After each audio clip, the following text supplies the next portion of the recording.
2020.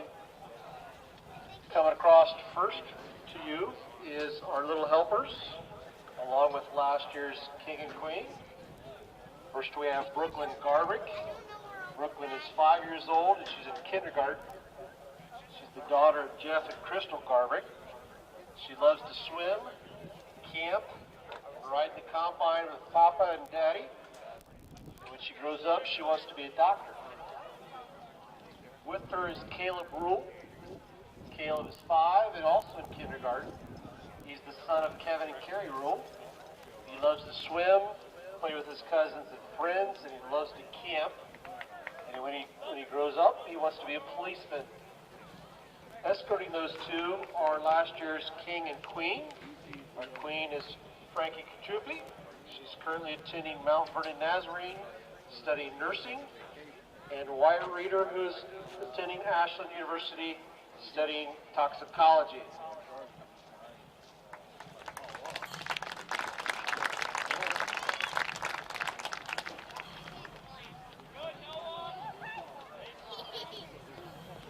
Next we have our freshman attendants.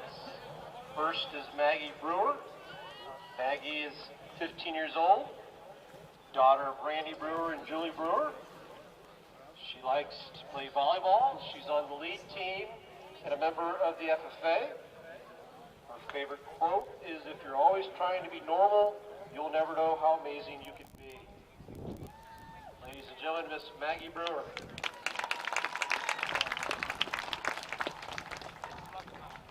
Freshman male attendant is Bryson Kearns.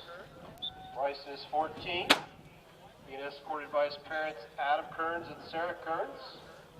His 3 curricular activities that he listed are football, basketball, and baseball. And his quote, favorite quote, is, "A trophy carries dust, but memories last forever." Ladies and gentlemen, Mr. Bryson Kearns.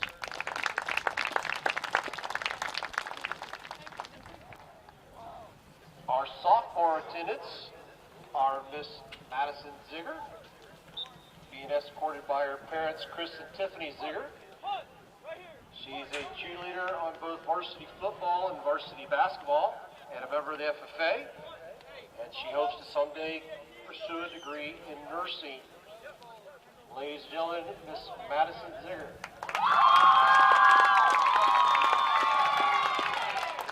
Sophomore male attendant is CJ Stoney. CJ is being escorted by his parents Stan and Lori Stoney. His 3 extracurricular activities listed are football, wrestling, and he loves hanging out with the boys. His high school goals are to continue getting good grades and succeed in high school sports. Ladies and gentlemen, Mr. CJ Stoney. Our junior attendants. First is Miss Lexi Winger. Lexi's being escorted by her parents Jesse and Brittany Winger. Varsity sports include basketball, volleyball, and track. She's on the Youth Safety Council, and she's a member of the lead team. She hopes to someday get a degree in criminal justice with a minor in pre-law. Ladies and gentlemen, Miss Lexi Winger.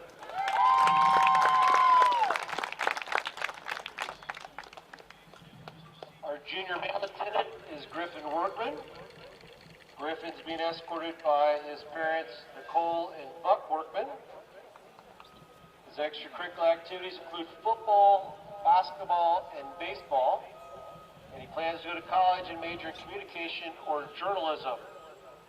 Ladies and gentlemen, Mr. Griffin Workman.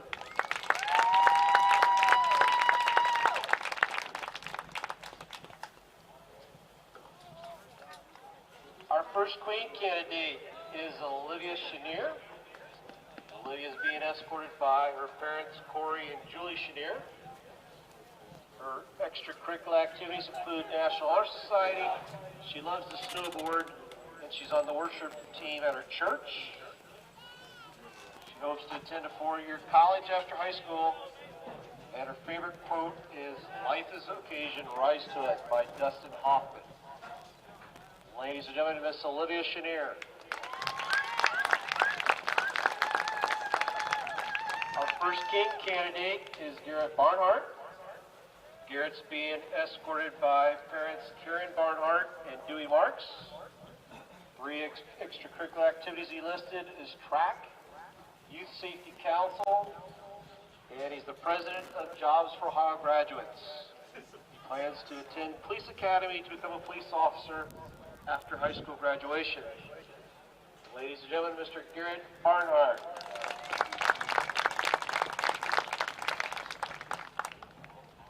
Our next queen candidate is Olivia Goodson.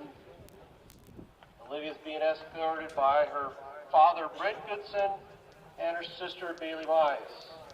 Her extracurricular activities include cross-country, track, and bowling. She hopes to go to college to become a criminal profiler after high school graduation. Ladies and gentlemen, Miss Olivia Goodson.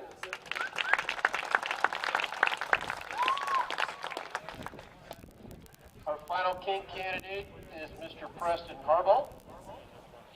Preston is being escorted by Jim and Brittany Fisher.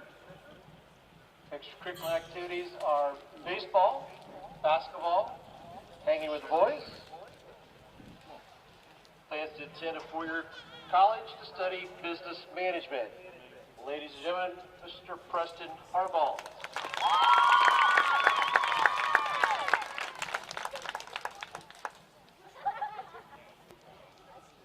Final queen candidate is Megan Atkins.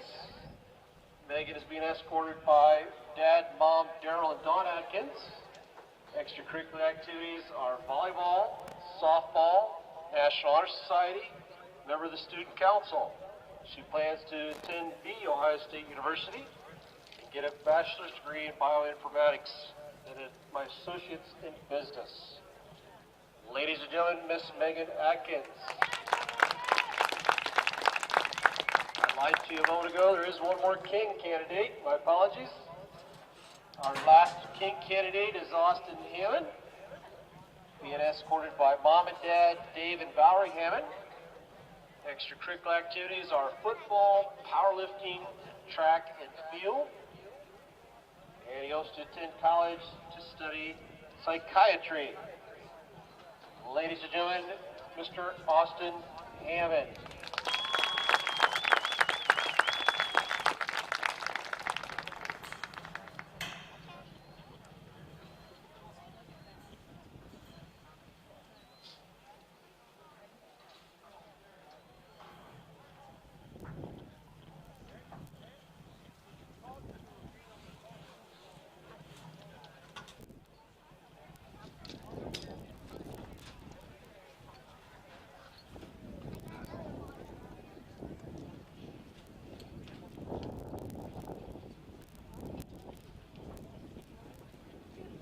But announce the 2020 Northmor High School Homecoming King. Congratulations to Preston Harbaugh.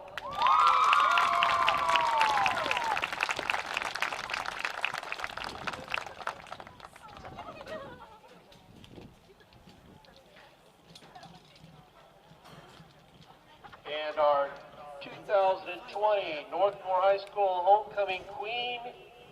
Congratulations, Olivia Goodson.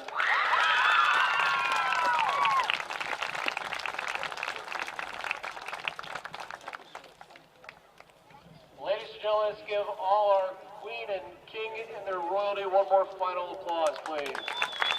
Congratulations, all.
restore your engine to like-new performance. Stiction Eliminator cleans and protects all engines with a patented carbon nanolubricant. It removes the harmful burnt oil from inside your engine, reduces wear, and restores power. It's scientifically proven to protect up to 62% more than oil alone.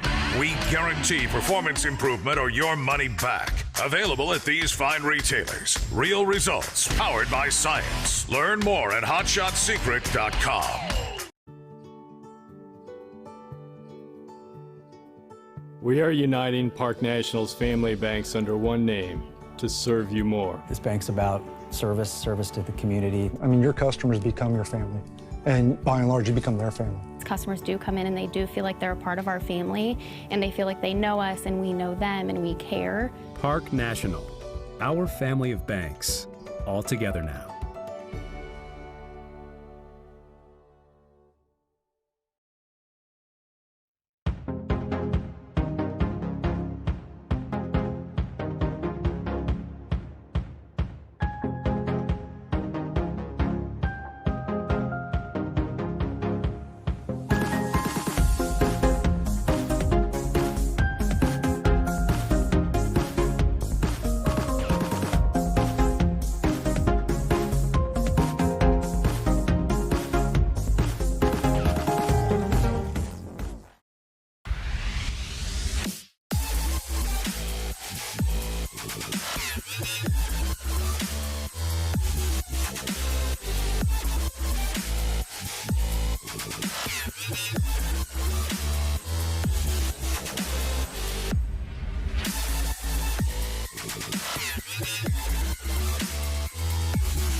It's a KMAC showdown tonight as the Danville Blue Devils travel to North Bloomfield Township, Ohio for a game against the Northmor Golden Knights. It's homecoming night. Kickoff is next.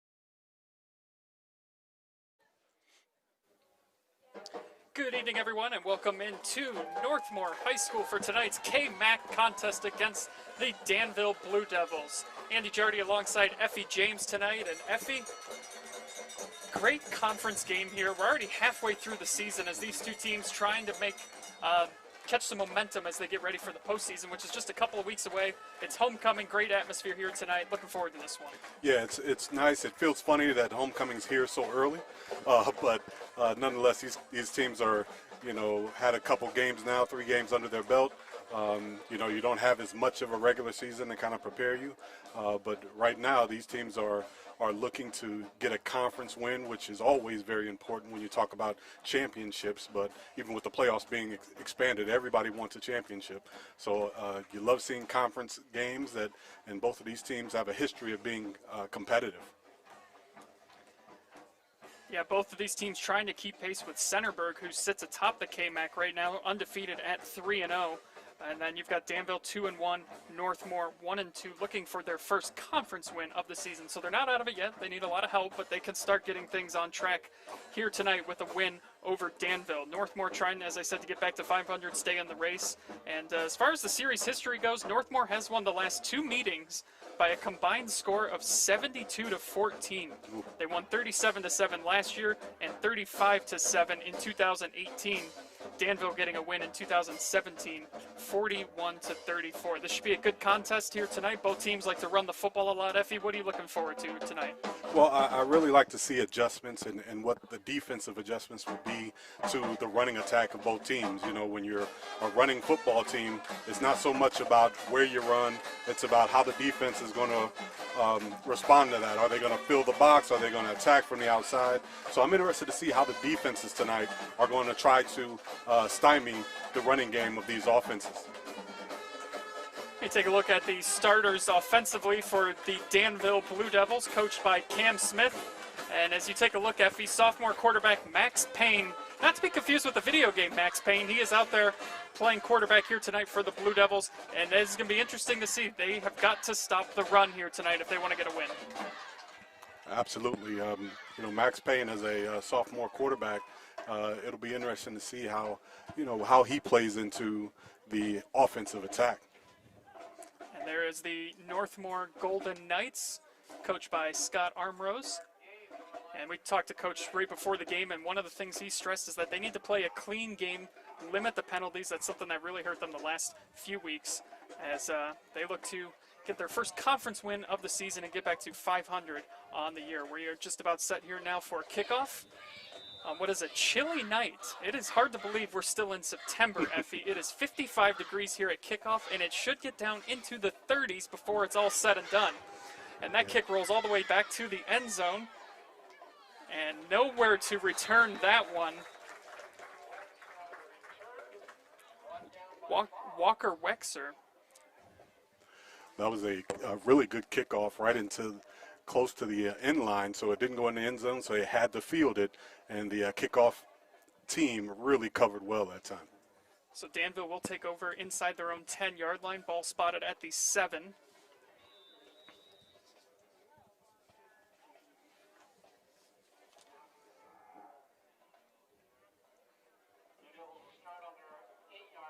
Max Payne in the shotgun. They like to pound the football and get him up top with the vertical passing game, as we talked to the coaches beforehand. Payne rolls out. He's got his man open for a couple of yards there, which will set up his second down. Aaron Meisey with the catch. Nice opening play there. Nice rollout. Both teams known for ground and pound, but they open it up, get into a wide, 4-wide set. Nice little rollout. Easy pass and catch for our quarterback there. Gain of 4 on the play makes it 2nd and 6.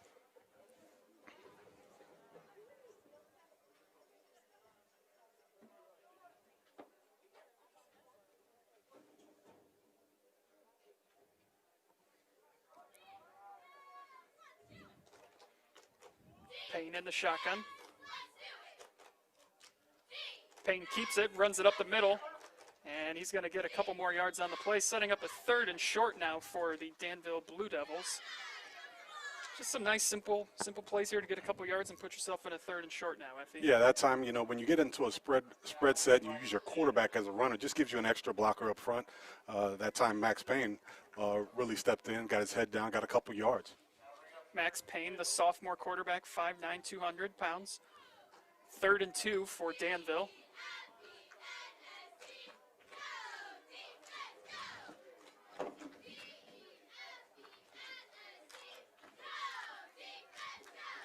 Ten and a half minutes to go here in the opening quarter.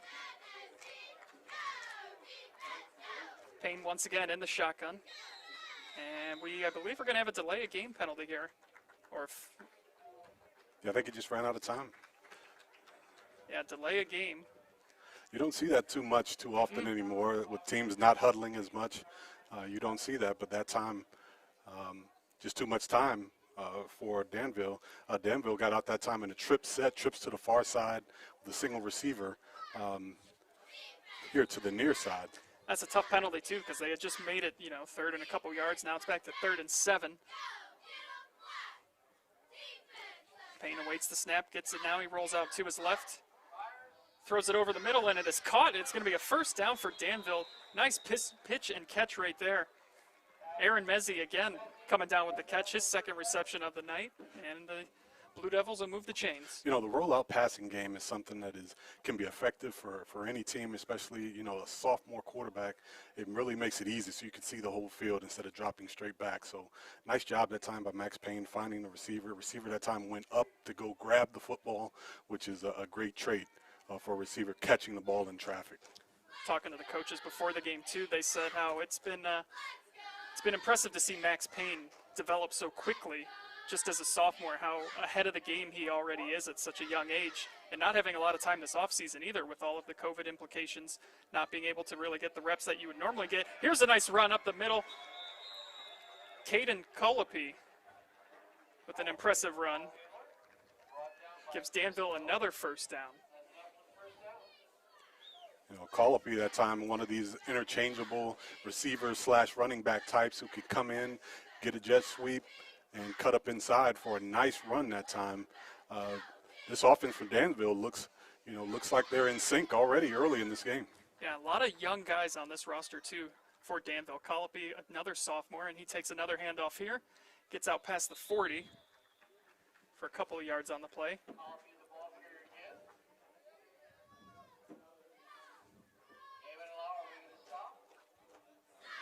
9:14 to go here in the opening quarter.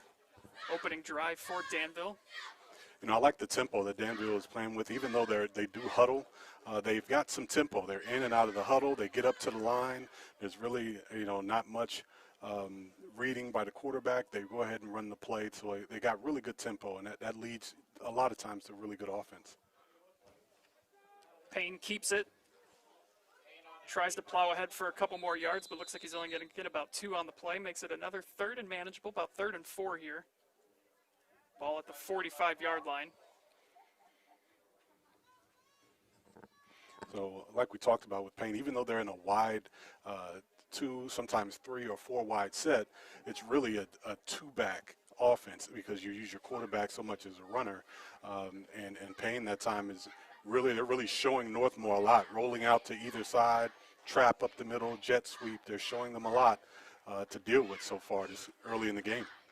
Payne's got Dion Parker next to him in the backfield, and he hands it off to Parker. Parker plows ahead, and he's out past midfield. He's got another Danville 1st down, and Effie, they're getting some nice runs right up the middle against this Northmor defense. Yeah, again, they're showing a lot because they've shown that they will run to the outside. They've shown they'll go to either side with the rollout, so that gives Northmor a lot of trouble. They really can't cheat. They've got to play strong, and they've got them guessing. They got the defense on their heels at this point. Just under 8 minutes to go here.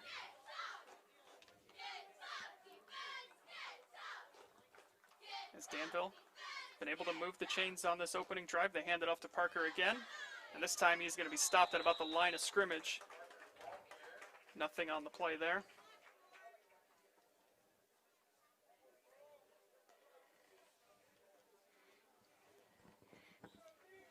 Blue Devils 2-1 on the season, coached by Cam Smith.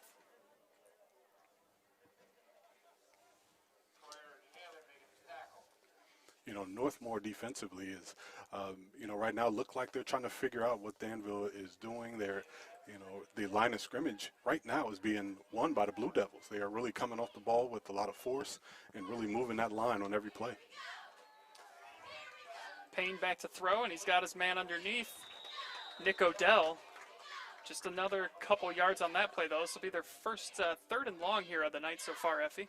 They did convert a 3rd and 7 after a delay of game penalty on this drive, but nice job by the Northmor defense the last 2 plays. Yeah, 3rd down is, you don't want to get with this type of offense, you don't want to get too far behind the sticks. 3rd and long, makes it tough because now the defense knows you're pretty much going to have to put it in the air. They've done a little rollout games. I would think that they're going to go back to that in this play to try to get some extra yardage. Payne's got 2 guys in the backfield with him. And he hands it off. And the Northmor defense forces a 4th down. Colopy picked up a couple on the play. And all right, Effie, 4th and short. Do you think about going for this? Well, I think at this time, and people don't like going for it early, but I think you do. Like, you keep your offense on the field. You've probably been averaging right around, 3 or 4 yards per carry. So, right now, I wouldn't want to stop this momentum that they have. And like I said, offensively, they've been going really hard. The offensive line has really been coming off the ball. So I would go for it here. It is 4th and 4. We have a injured Golden Knight down right now. Hope he's okay. 6:13 left here in the first quarter.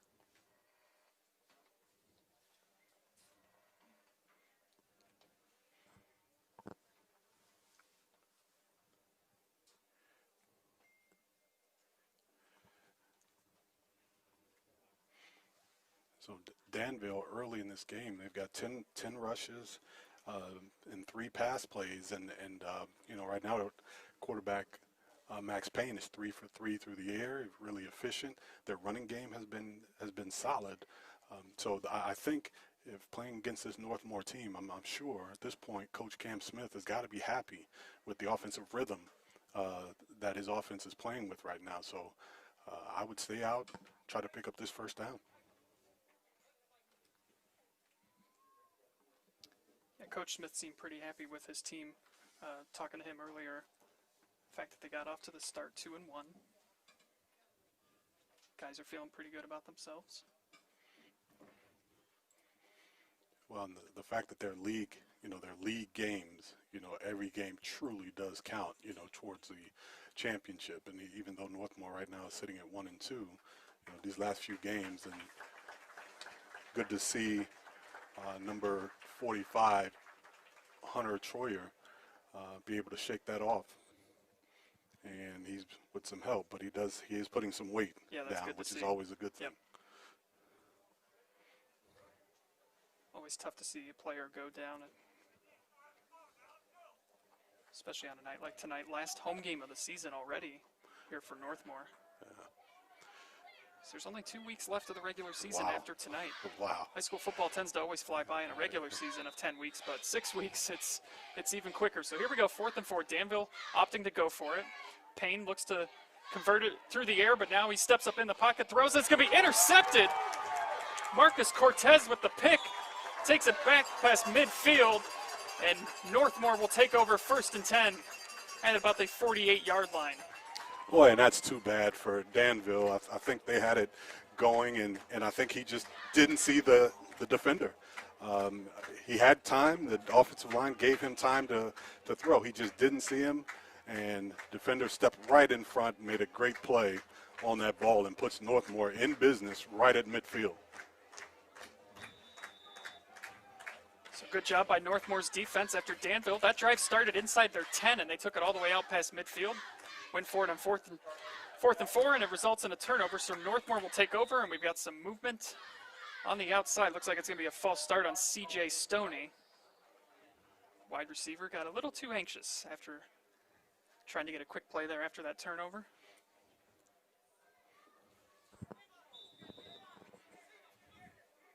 And Northmor coming out again, and 2 receivers to the wide side of the field, 1 receiver here to the short. Cortez hands it off to Lower. And he picks up a couple yards on the play there. And Lauer, the sophomore, is a grown man out Yes, there. he is. He is an absolute grown man. I was down on the field earlier, and standing next to him, whew, would not want to be in his way when he's running downfield at you. He is a big kid, and just a sophomore, too. Wow. 6'2", 230. And again, we've got some movement here. This one going against Danville, though. It's going to be a offsides penalty. Yeah, I think they got Aaron Meese. He jumped right off the side there, trying to be a little bit aggressive. 5:25 left here in the opening quarter. This is Northmor's first offensive series, coming off of a turnover. Cortez rolls out, throws it downfield, and it is intended for Andrew Armrose, but it's incomplete. That'll make a 3rd down and 9 from the 48-yard line now. And the receiver was open. He just missed him. A nice little short rollout so he could see, and just missed his receiver, setting up this 3rd and long.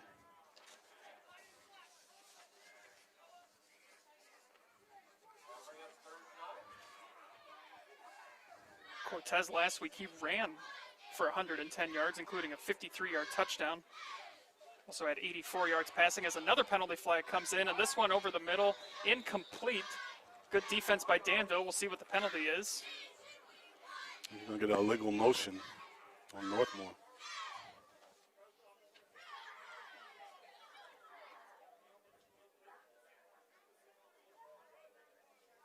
That is going to be on Northmor.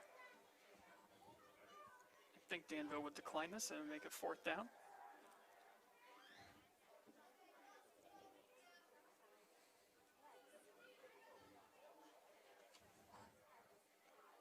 You know, both teams, it's interesting watching both teams out here, and they're feels like they're feeling each other out right now as Northmor sets up to punt as they have a 4th and long here.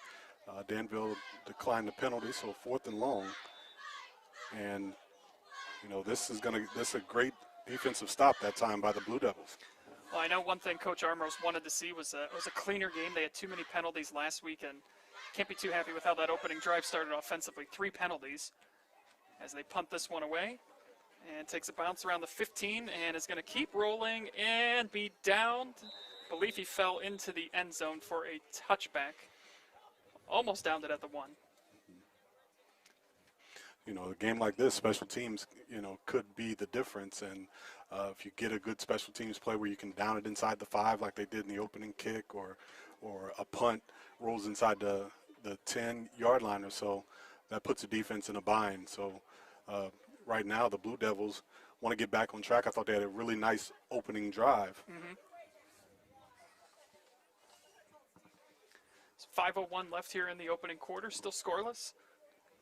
Danville takes over at the 20-yard line. Looking to build off what was a pretty impressive drive to start things. Resulted in a turnover after they opted to go for it on 4th and 4 just past midfield.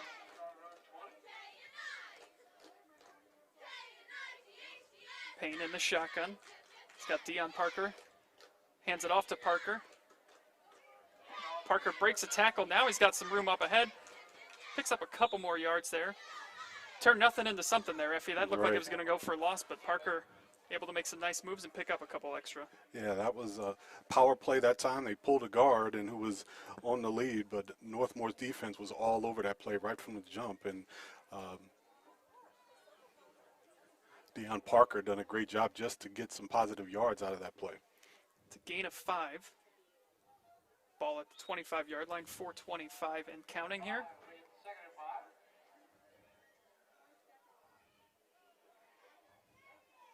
Payne keeps it this time, runs to the left, and now gets out past the 30. Ball came out, and I think they're going to say he's down.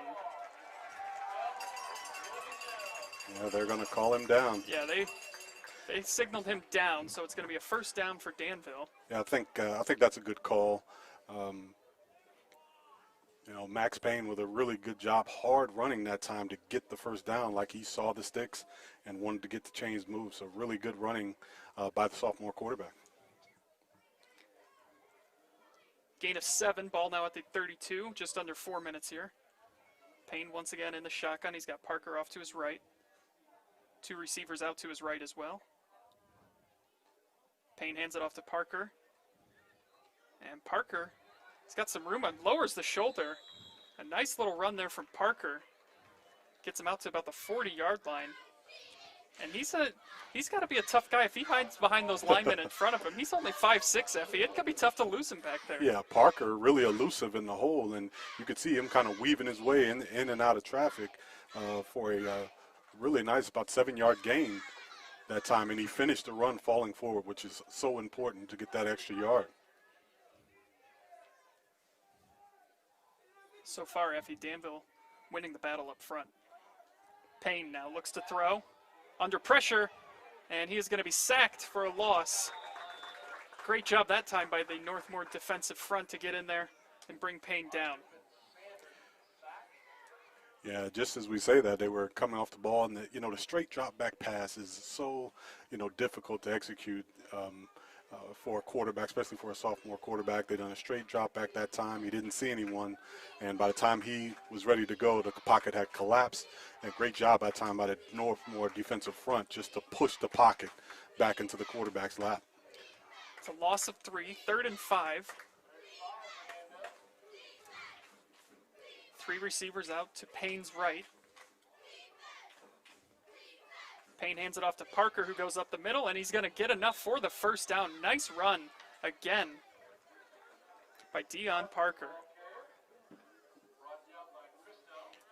Yeah, Deion Parker really doing a great job already with 23 yards rushing, just chomping away here at the defense. Not too big of runs, but he's keeping 2 hands on the football, protecting the football, and falling forward. And sometimes that's something that people don't look at, but falling forward as a running back is so important. It's always a yard or 2 extra on the end of a run. Minute 50 left here in the first quarter. And a quick first quarter. Payne keeps it, tries to get to the outside, but is met by a couple of defenders from Northmor, maybe 2 on the play.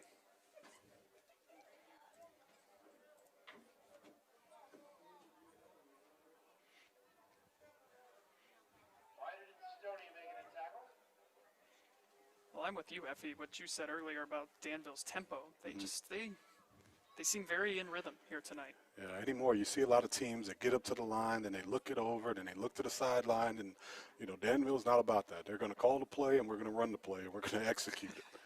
And so far they have tonight. Here's Parker again to the outside, gets about midfield, and a flag comes in.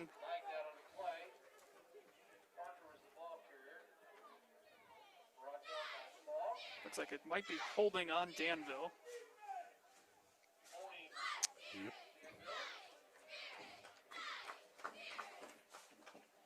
So it would have been 3rd and short, but now they're looking at a 2nd and long here after the holding penalty backs him up. And that's again a costly penalty when you're a run-oriented team. You can't afford to get behind the sticks and give the defense kind of a leg up on what you have to do. Because now you're kind of forced now on 2nd and long. You could run the ball here, but you're kind of forced. You play in the defensive hands by trying to run the football, and then if you throw it, they're kind of ready for it. So, the run-oriented team, you got to play discipline and play clean, as Coach Smith talked about. 2nd down and 19. Screen pass as Payne gets it out to Odell. And Odell makes a couple guys miss it. He gets close to the first down, but there is a penalty on the play as well. Ramos on the tackle for Northmor.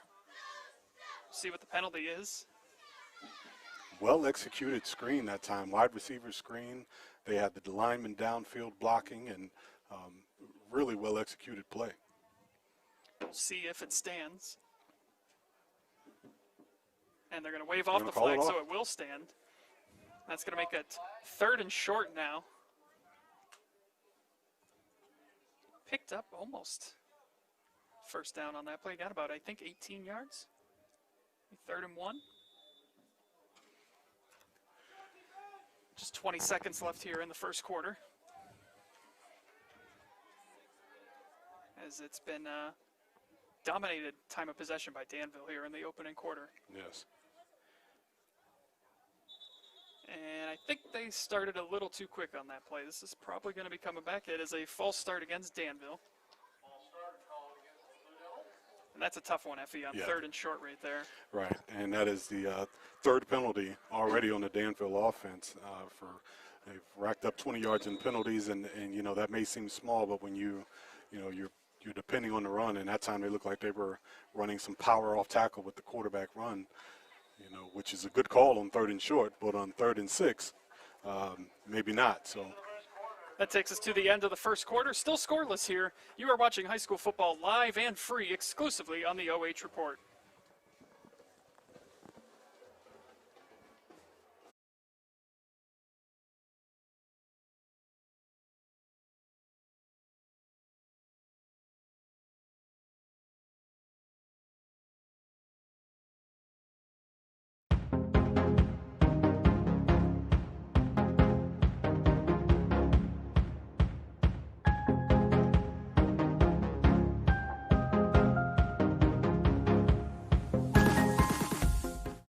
Customers do come in and they do feel like they're a part of our family, and they feel like they know us and we know them and we care. Park National, our family of banks, all together now.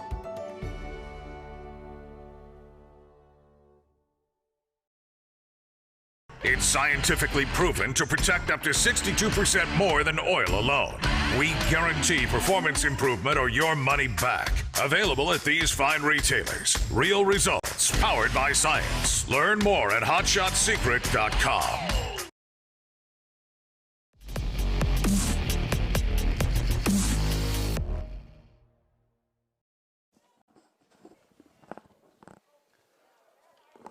Welcome back into Northmor High School as we have a 3rd and 6 for Danville. Second quarter, no score. Andy Jardy alongside Effie James. Thanks for joining us here.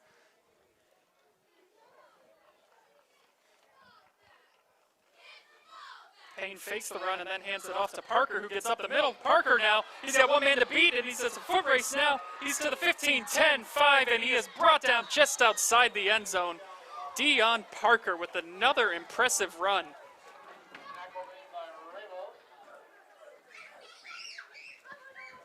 Yeah, Deion Parker with a really great cut right there, and then he just accelerates away. And, you know, great job running him down from the back, but he really accelerated that time right through the hole. First big gain of the night belongs to Danville. It'll be 1st and goal from the 2-yard line.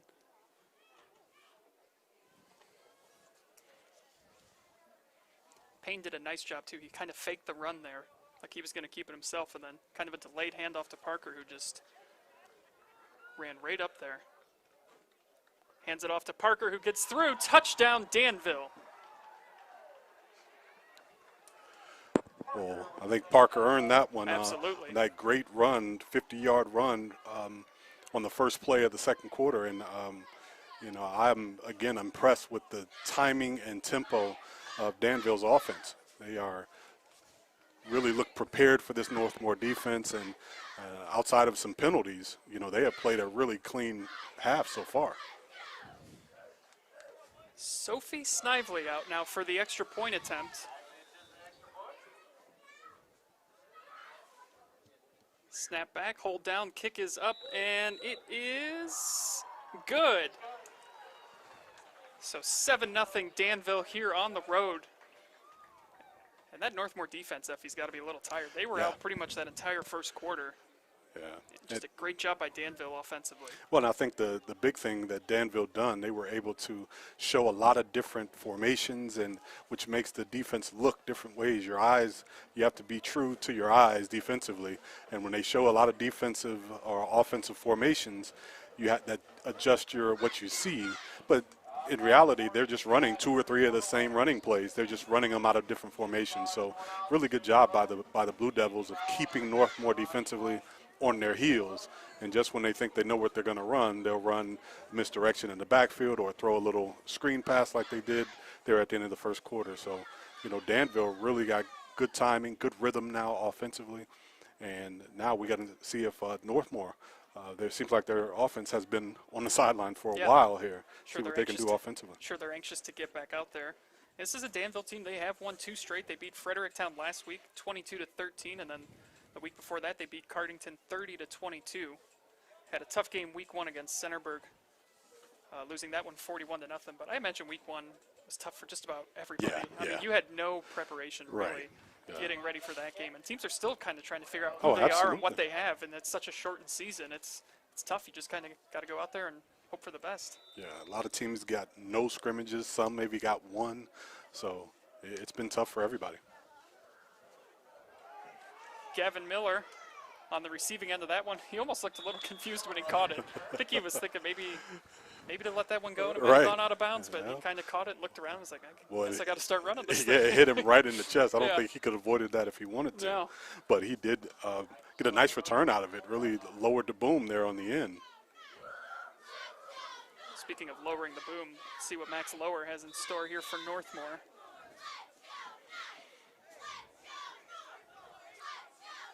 He's in the backfield with Cortez. 11-19 here in the second quarter. We'll see how Northmor responds after Danville went down and scored the first points of the game. Cortez rolls out, and he's got Ramos for a couple yards. Makes about 2nd and 7. Again, just trying to get a nice, easy pass where the quarterback can roll out. Cortez, nice throw that time to Ramos for a 4-yard pickup on first down. Trips out to the right. Lower back with Cortez. Cortez keeps it, and he's out past midfield. He's out past the first down, and he gets down to about the 40-yard line. Nice run by Marcus Cortez, the junior quarterback.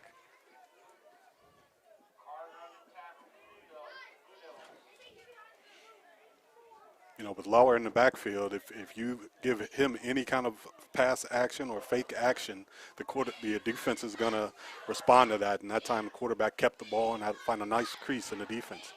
Throws it out to Ramos. Ramos gets knocked out of bounds around the 33, 34-yard line. So a nice pickup on first down. And now you're starting to see a little bit of tempo from Northmor too, Effie. Absolutely, and that's what you want to see from your offense. And Northmor is not really huddling.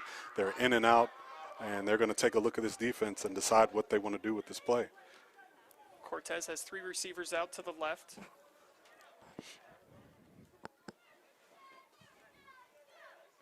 Lower in the backfield with him. 2nd and 3.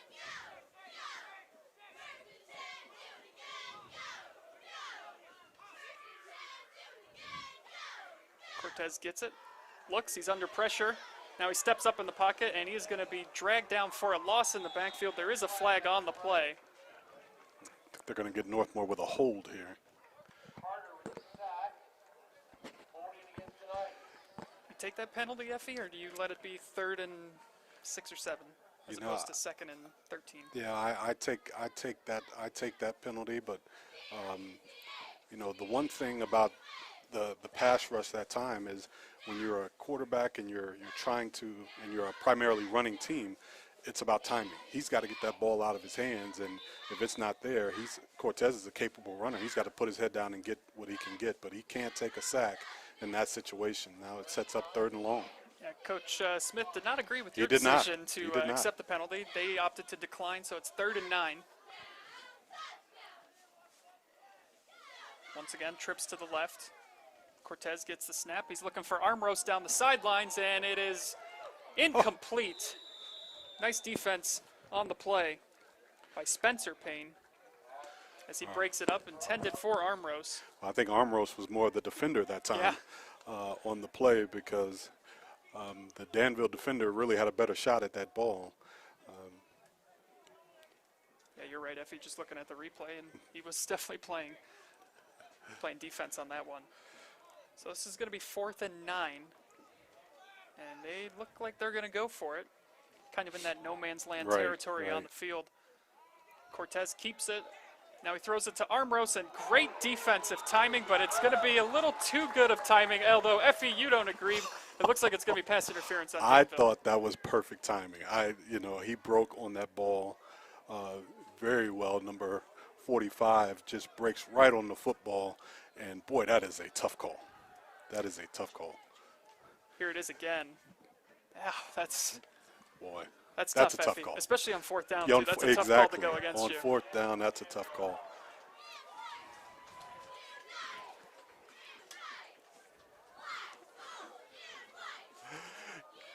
So it's going to give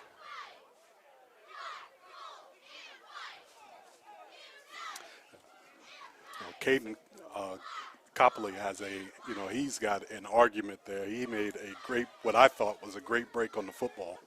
And, and now Northmor, the sticks haven't moved yet. I was just going to say, it is first down, right? right? The chain gang was still saying fourth down, and I was worried I missed something there, but it is a first down for Northmor as they look to answer Danville's scoring drive. And this is a Wildcat formation. Lower takes it and gets a nice gain there on first down. We've seen Northmor do that a couple of times this year, put Lower in at quarterback and run that Wildcat offense. Yeah, and he, Lauer gets low, and he is just a load to try to bring down. And that is a great call there on first down. I think they're going to stay with this Wildcat formation. Nico Cristo in the backfield with him. And this time he hands it off to Cristo. Cristo, he's got a room and he's in. Touchdown, Northmor. 18-yard run from Nico Cristo. And just like that, Northmor has answered Danville's score.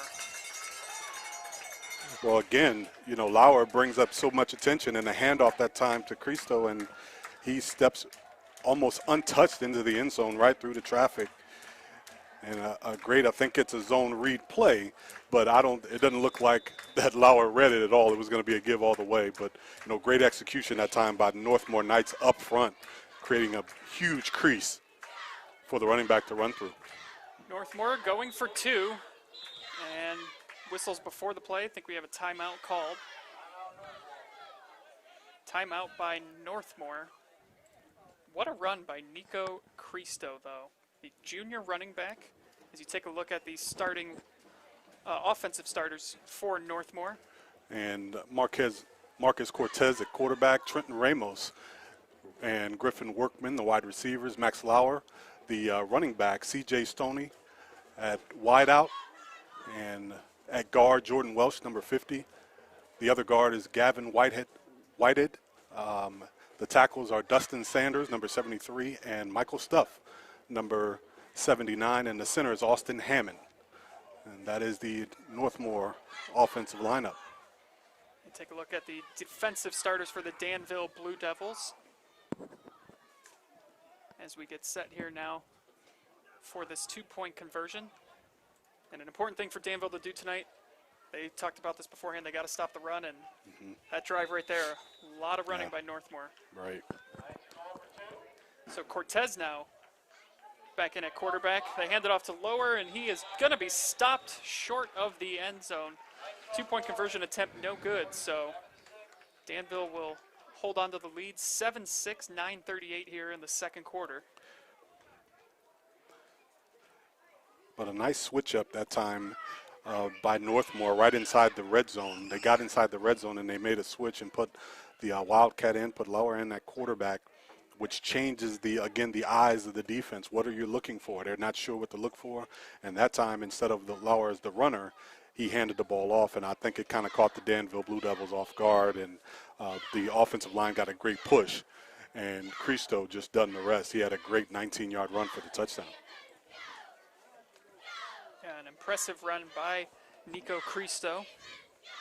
That's just a fun name to say. I hope I get to call that a lot more tonight.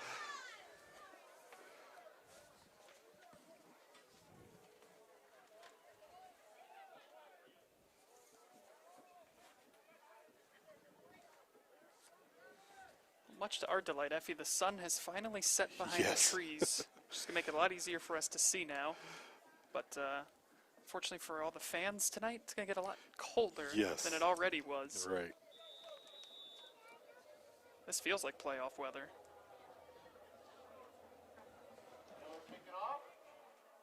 Kick goes to about the 23-yard line, and falling down on the return there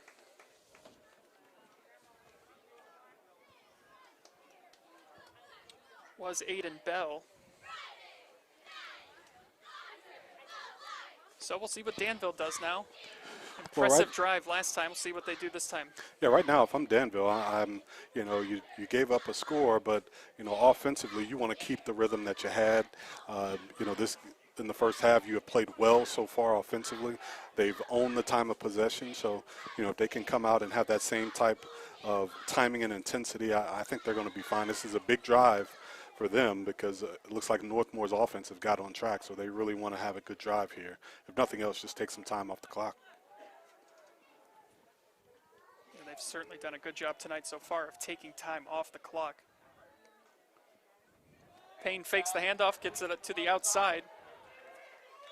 Caden Colopy, not a whole lot of real estate in front of him, a couple yards on the play.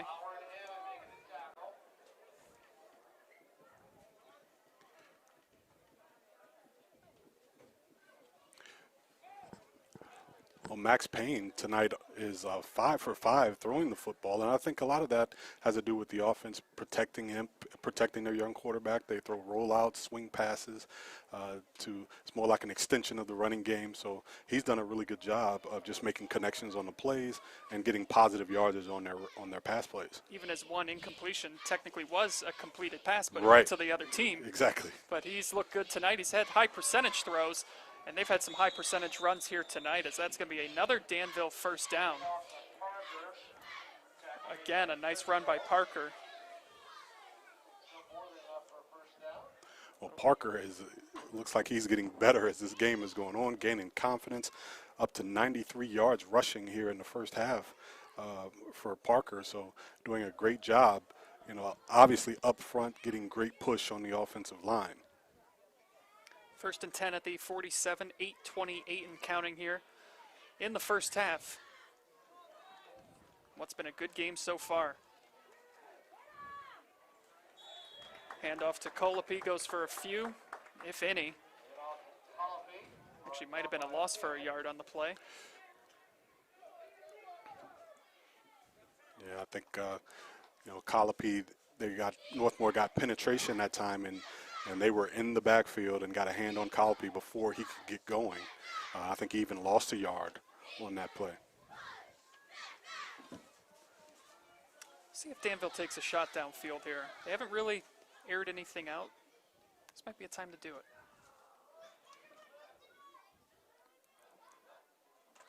But instead it's going to be a handoff to Parker. He gets about 3 or 4 on the play. Set up a 3rd and long. 7.5 to go here in the second quarter. You know, I think in these situations tonight for Danville, the screen pass has been effective.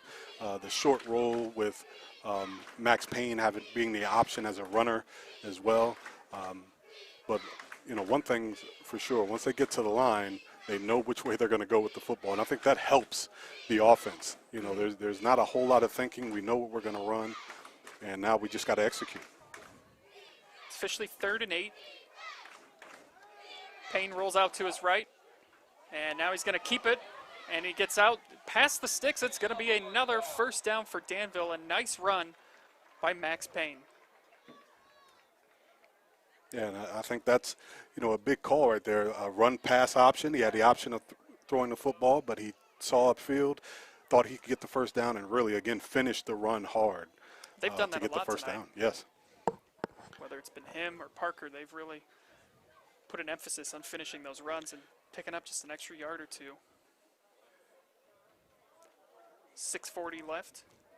You know, I'm like you at this part of the field. It'd be interesting to see if they take a shot downfield.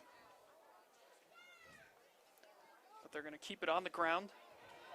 And they do bring Parker down in the backfield. Nice job by the Northmor defense there. Parker just no room to run, tried to get to the outside, ends up losing about 4 or 5 yards on the play. Well, I think right now, you know, when Parker's in the game in that in the backfield, right now the eyes of Northmor defense are on him. He's been an effective runner tonight. So when he has his hands on the football, you can see all 11 hats trying to run to the football to get him on the ground. It's a loss of 3, so 2nd and 13.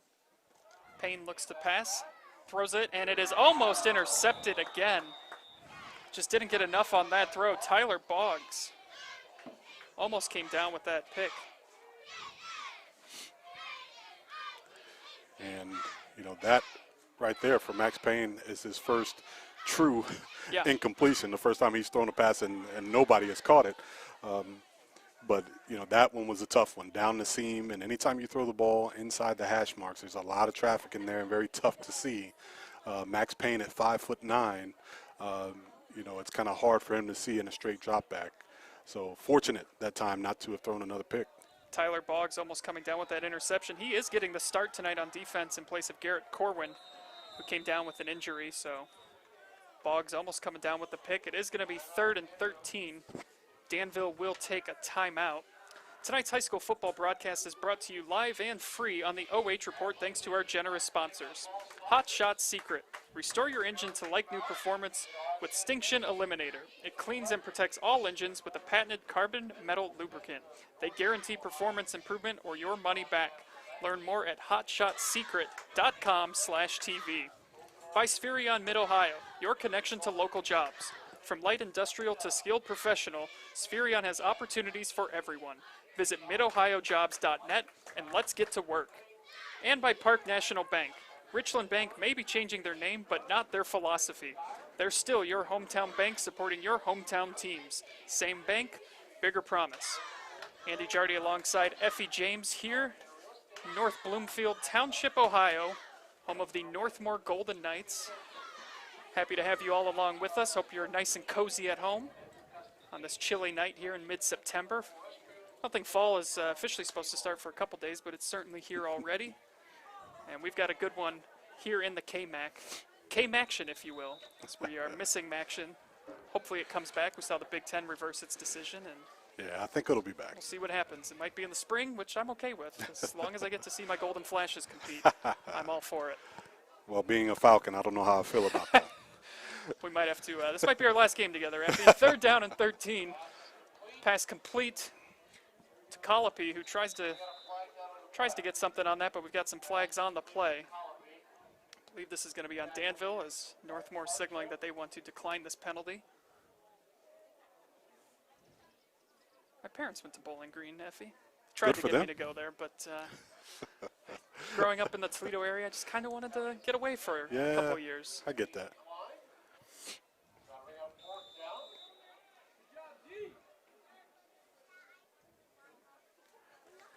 Well, great stand that time by the Northmor defense. They really snuffed out that pass play and you know, got a loss. So, you know, a good stop by Northmor. They come down, they get a score. Now they got to stop, and now they're looking to get back on the board here before the half.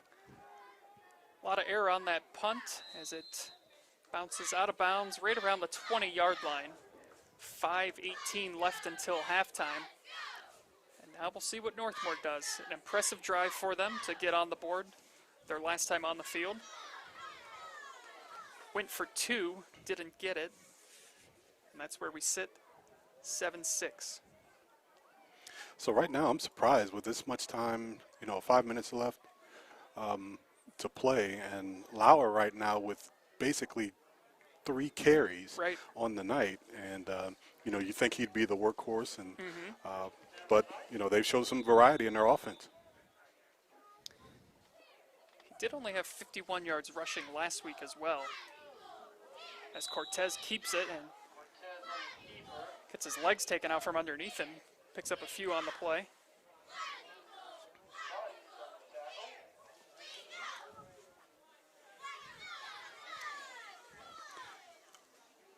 You know, interesting how similar these two offenses are. They both show a lot of different formations, but really count on their running attack, and both have quarterbacks that they utilize as runners.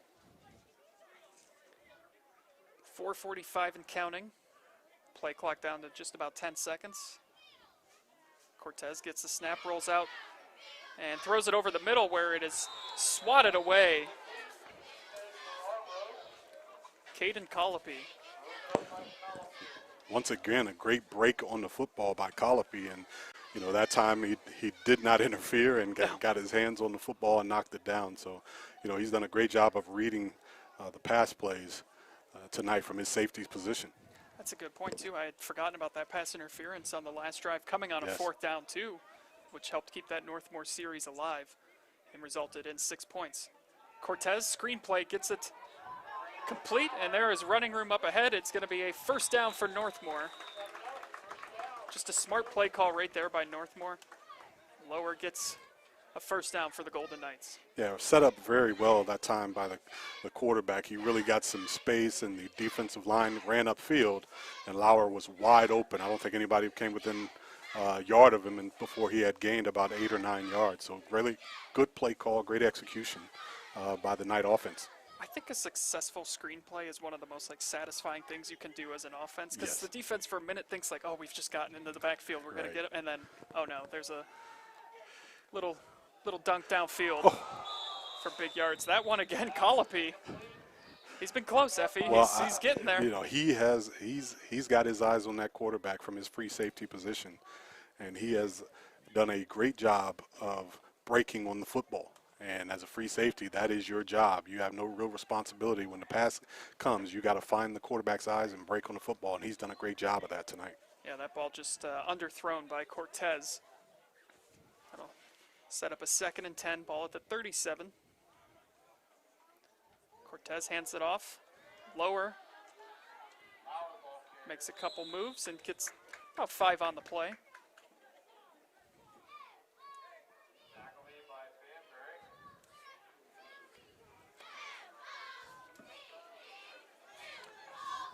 .340 left until halftime. Cortez with Lauer in the backfield, 2 receivers to his left, 1 to his right, fakes the handoff, looks downfield. Nice throw, and it is, did he catch it? Yes, he did. An impressive throw from Cortez to Trenton Ramos. He put that right where it needed to be. All right on the money on the corner route. Really good route that time by Cortez, and a good throw by Cortez, right on the money, and got his feet in bounds. Now, I'm not sure what And I don't know. The chains have not moved. Was there a replay that we didn't see? Oh, here we go. Ah, Now there the we chains go. are moving. Yeah, I don't know what's going on.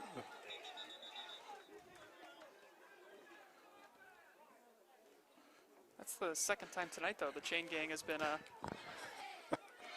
little bit behind on the action. Slow to react.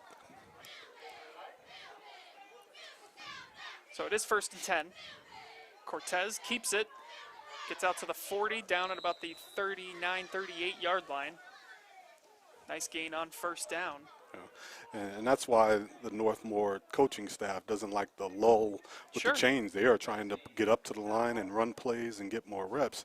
Right now, their timing really, they have the Danville defense on their heels, and they are trying to keep this tempo up. Yeah, that's the 2nd time we've seen that happen tonight. Just under 3 minutes now, 2nd down and 6. Cortez keeps it. He is met by 2 Blue Devils, and then the rest of the team joins in on the tackling. He got hit hard on that play, Effie.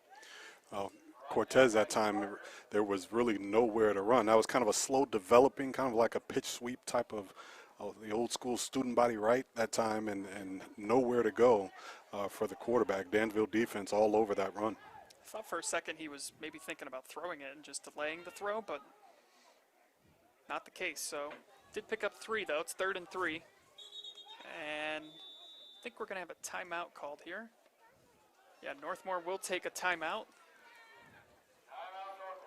That is their 2nd, so they've got 1 left. 2:20 until halftime. Danville leading the way 7-6, and really good game so far, Effie. Yeah, competitive.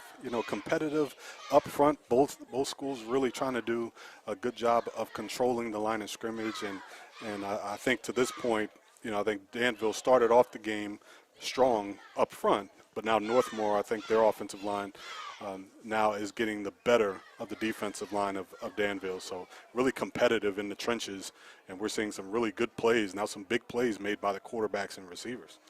So 3rd down and 3. What are you looking to do here, Effie? Are you going to keep this on the ground? You're going to let Cortez throw it downfield. Well, I tell you what, I really thought that it was a great switch up when they came out, and I want to say if it was either off the penalty, but it was kind of a quick transition, and they came out with Lauer at quarterback in that wildcat formation, and Danville was not ready for it. So, a little change up here in what they do could be, and looks like we called it. Yeah, that is Lower in the backfield, and he's got my favorite name, Nico Cristo, back there with him. Cristo had the 18-yard touchdown run earlier, and Lower's going to keep it himself, and he is going to be, I believe, just short. Probably 4-down territory, though, for you anyway. Sure. And I like that play again. And right now they're taking a look at the defensive front. Coaches are making the adjustment on the call. He didn't gain anything on that, so it's going to be 4th and 3.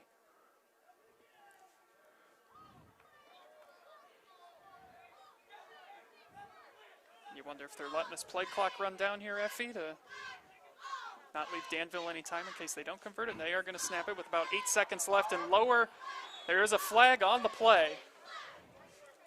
Lower was short of the first down, though. Well, I think this is more, even though you can't call it traditional, I think you call it traditional. Well, now the offense lines up, and then they look to the sideline to get the call. And, they called for the quarterback keep that time. But it looks like they're going to get a hold on the Knights. It is holding. Danville will decline and take over. So a good job by the Danville defense. We've seen both teams now kind of have their drives stall after putting together some nice plays, just not able to capitalize and finish them. Well, so Danville now, minute 42, 2 timeouts remaining. Still time for them to go down and add some points here.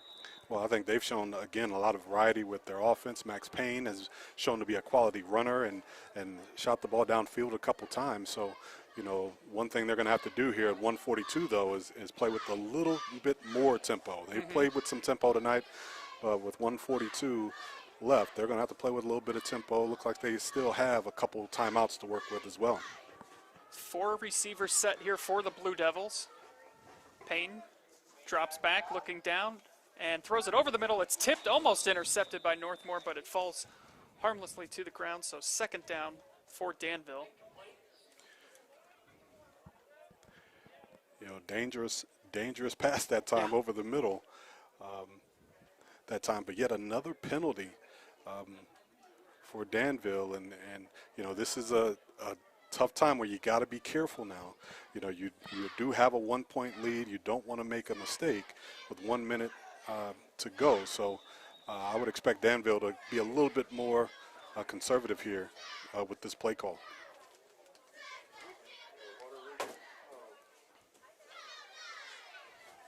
So that is a big penalty. 2nd down and 30. And they're just going to hand this one up the middle. And you take your last time out here if you're Northmor? I would. Or do you wait till after 3rd down? Well, you could take it now or you could take it after the next play. But, either way, and unless Danville puts the ball on the ground here, it's going to be tough, but you're going to give yourself an opportunity to get the ball back at least. Yeah.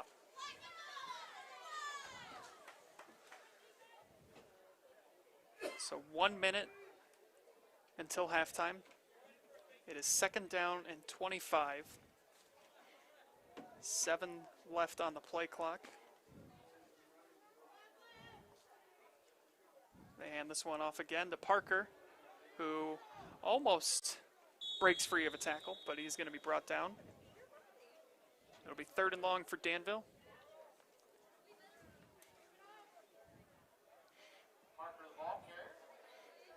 40 seconds remaining. Now they're going to take that timeout.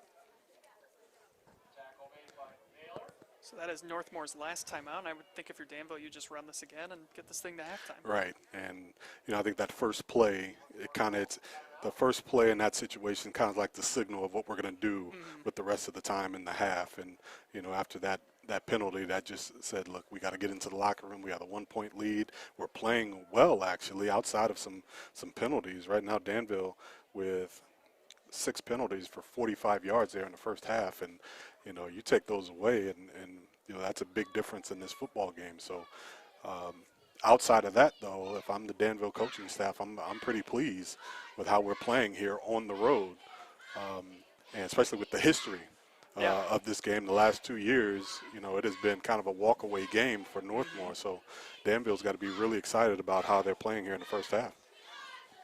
Northmor will receive to start in the second half.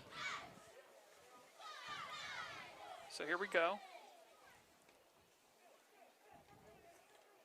Colopy, he might not be running out the clock here. He's going to pick up the first down. Wow, 3rd and 20. And they pick up about 24 on the play, and you're going to see a timeout from Danville. As now they've got new life here, looking to just run out the clock and get into the locker room. Now they've got a chance to add some points. Yeah, so much for that idea. Yeah. If we get a big run now, we got 34 seconds. They even have another timeout left to work with. Plenty of time to get within scoring distance. And, I at this point, they had Sophie Snively come in for the extra point. And, I'm not sure what her range is, but even if they could get close enough to attempt a field goal, I think that'd be a win at this point going into the halftime. Yeah, she did kick the extra point. She was not doing the kickoffs, but we'll see if we get down there who they end up putting out there. 34 seconds left. Really competitive contest, and the way it should be. Conference games, you can say a lot about records, you can say a lot about what it should look like on paper, but conference games really bring out the best to me in players, but also in coaching. When you look at the strategy that's going on tonight, you've seen a lot of adjustments made, and some great coaching going on really in this game in terms of strategy. So right at midfield. They hand it off to Colopy, who is brought down in the backfield. An excellent tackle by Lower, and that is really going to complicate things here for Danville. They've only got 1 timeout remaining, 20 seconds left. I think they're going to try to clock the ball here. I think it might be too late to do that, though. Yeah. 15, and now they are going to try and pick up some yardage here, and the pass is incomplete. So 11 seconds left until the half, and that was a really costly loss there. Right.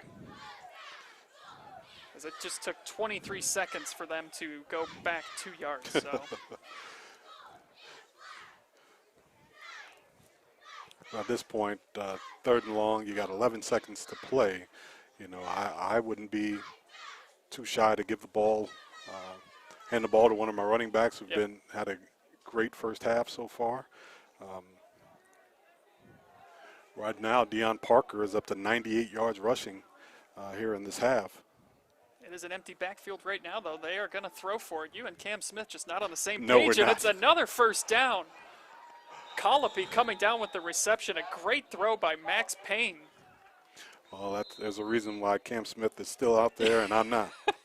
So, great call, great completion that time. So 4 seconds left. Danville takes their last timeout. We'll have 1 more play here until the half. Down at the 25-yard line, so it was a 27-yard completion.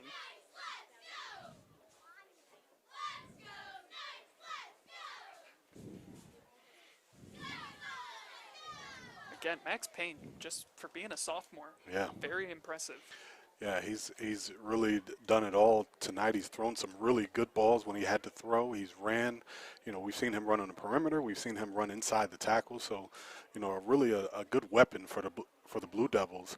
And, so when you get into a spot where you need your quarterback as a runner, he's a guy that you bring in an extra blocker, and now you can run your trap, you can run your outside runs. But also he's a guy who's proven he could drop back and make some good throws. So, really impressed with this sophomore quarterback. So here we go. First and 10, 4 seconds to go. Walker in motion. They hand it off to Walker. Now Walker throws. He's got a man open over the middle, and it's in and out of the hands of Trevor Sturgeon. I think he was thinking about the end zone there, Effie, before he caught it, because it went right through his hands, and Northmor dodges a huge bullet right there. Wow. That was close. That was close. I mean, and that was a great throw that time by Walker, and just dropped right inside the 10. Very entertaining first half as your score at the break. Danville 7, Northmor 6. You are watching high school football live and free exclusively on the OH Report. Enjoy the halftime show.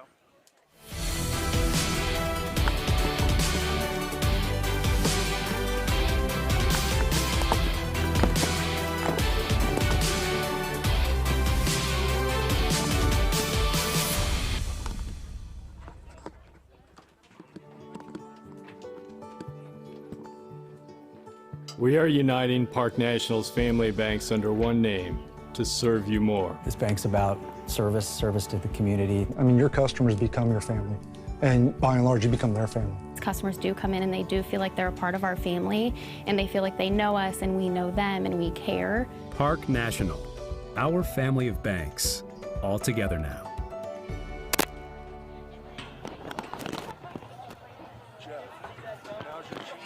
Restore your engine to like-new performance. Stiction Eliminator cleans and protects all engines with a patented carbon nanolubricant. It removes the harmful burnt oil from inside your engine, reduces wear, and restores power. It's scientifically proven to protect up to 62% more than oil alone.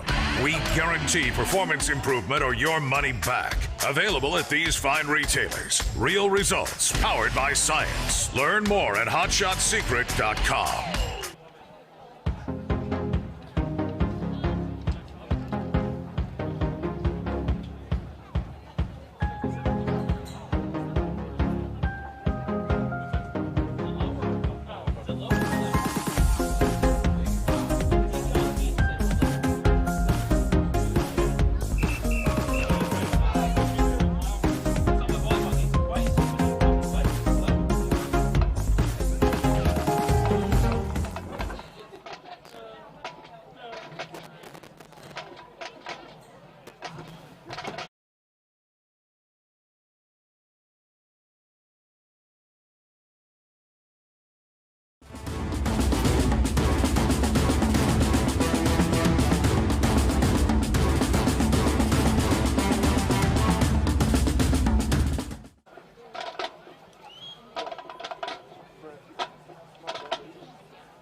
Tonight's homecoming halftime show with another favorite of the Northmor marching band.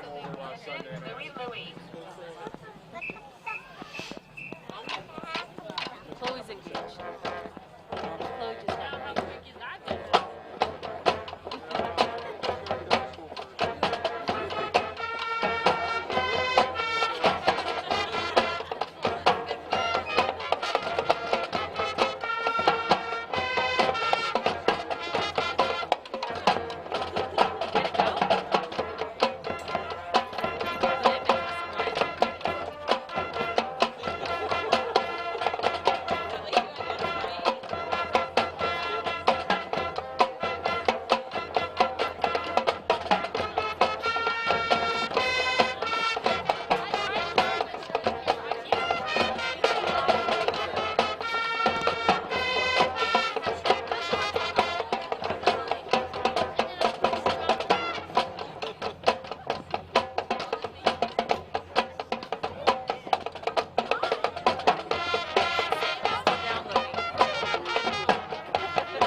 Next, we continue with a perennial favorite of the Northmor band over the years, debuting the same year that the Northmor Local School District opened its doors for the first time. This is Barbara Ann.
We have a bonus tune for you this year because we are the only band here tonight, and we have a little extra time to perform.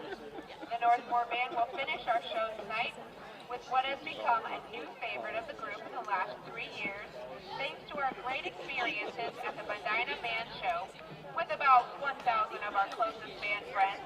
This is Long Train Runnin'.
We are uniting Park National's family banks under one name to serve you more. This bank's about service to the community. I mean, your customers become your family, and by and large, you become their family.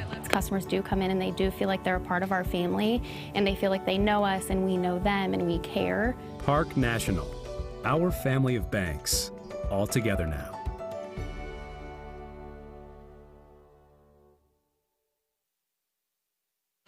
Restore your engine to like-new performance. Stiction Eliminator cleans and protects all engines with a patented carbon nanolubricant. It removes the harmful burnt oil from inside your engine, reduces wear, and restores power. It's scientifically proven to protect up to 62% more than oil alone.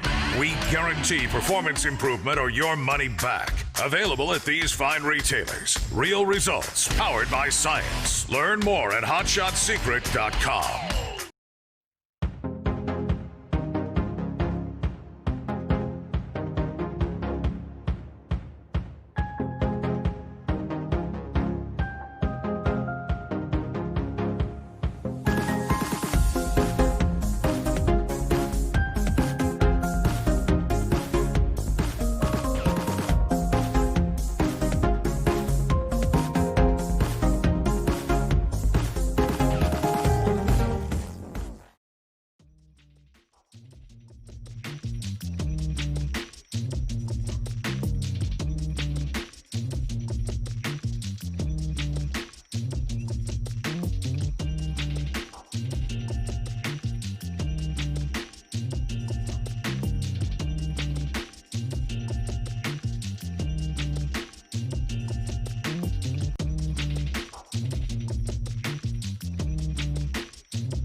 Welcome back, everyone, to Northmor High School, where the Danville Blue Devils have a 7-6 lead at the half. What's been an entertaining first half. Andy Jardy alongside Effie James. And Effie, let's take a look at some of those numbers from the first half. Well, the rushing yards for Danville, 148 yards rushing, 60 yards passing for Danville for 208 yards total offense, 8 first downs for the Blue Devils with 6 penalties for 45 yards and 1 turnover for the Northmor Golden Knights. They have 52 yards on the ground and 34 yards passing for a total of 86 yards offensively, first downs 3 and 2 penalties for 10 yards and no turnovers for the Knights in the first half. So despite really dominating the total yardage, it's just a 1-point game. All right. We'll see what adjustments the coaches have made here at halftime. I think both coaches have got to be pleased with how each of their teams played in that opening for first half. Well, Not really sure there's too much to adjust, but what do you think? Well, and I think specifically Danville, you know, road games in this era aren't what they usually are, Right. but nonetheless, this is a road game, and they have come out offensively and really, I think, played well. Max Payne, quarterback, has, you know, had some nice throws. He has really done a good job of running the offense. So for Danville, I think they're pleased, and even though Northmor is only down 1 point, you know, I think the coach would like to see a little bit more execution by the offense and sustain their drives and things like that. So, but a very competitive ball game. Very competitive ball game in the first half. A couple other scores from around the area for you. At the half, Shelby leads Galleon 35-0. Ashland leads Mansfield Senior 13-6. And Effie, we've seen Mansfield Senior the first 3 weeks of the season. Are you surprised by that score? You know, I can't say that I'm surprised. I know, you know, the first half is about feeling the teams out. So, you know, we knew that was going to be, we talked about that last week. We knew that was going to be a big game. Yep. Ontario and Clear Fork tied at 14. Mount Vernon and Worcester also tied at the half, 13-13. And in the KMAC, Fredericktown leads Mount Gilead 22-7. Cardington over East Knox in the second quarter, 12-7. Here it is 7-6. Second half just about underway. Northmor will receive. And it's a little squib kick, and that is going to be, it has a chance to be recovered by Danville, and it's really anybody's guess as to who came down with it. I think Northmor is going to keep possession. Boy, Danville had a chance to get it, and it went off the foot. They completely caught the Knights off guard that time. Nobody was ready, and that's going to be close. But I think they're going to give the ball to Northmor. Huge break for Northmor there as they were completely caught off by that, and it was a perfectly placed kick, It was. And I believe it was number 52 for Danville, Mason Looney, who really had the best chance at getting that football. Just, I think he kicked it right out of bounds. Yeah, it went right off his foot. So Northmor takes over at the 31. They hand it off to Lauer. Lauer gets close to the first down. Picks up about 8 on the play. I'm interested to see him get going a little bit more, Effie. I know you touched on it on the first half, but for someone of his size, you just would expect him to kind of take over the game a little bit more. Well, he was really downhill on that first run. They're going to feed him again. And here he goes. He's out past midfield, and he is brought down in Danville territory. So 2 impressive runs by Lauer to start the second half off. Yeah, I think somebody gave him a pep talk in the locker room because he is running it you? You did hard. Leave, Maybe I did. You did leave the press box. I'm thinking you might have gone into the locker room and said some stuff. But yeah, he's looked good on those first 2 runs here. They hand it off to him for a third time, and a nice tackle in the backfield. Dion Parker tripped him up.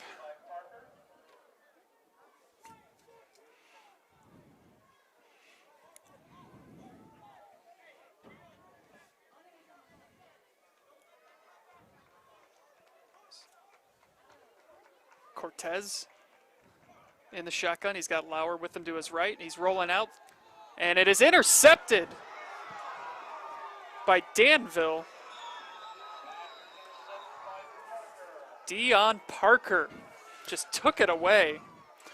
Well, Deion Parker took a page from Colopy's book. He really broke on the quarterback that time, made a great catch in the open field, and he has done a great job running the football offensively, and Mount makes a great play after the Knights really came out showing some strength there offensively. So that breaks up their offensive run, and now Danville is in business in Knight territory. Pass was just a little bit behind the intended receiver, and Parker was able to kind of reach in there and take it away. 10:53 here in the third quarter.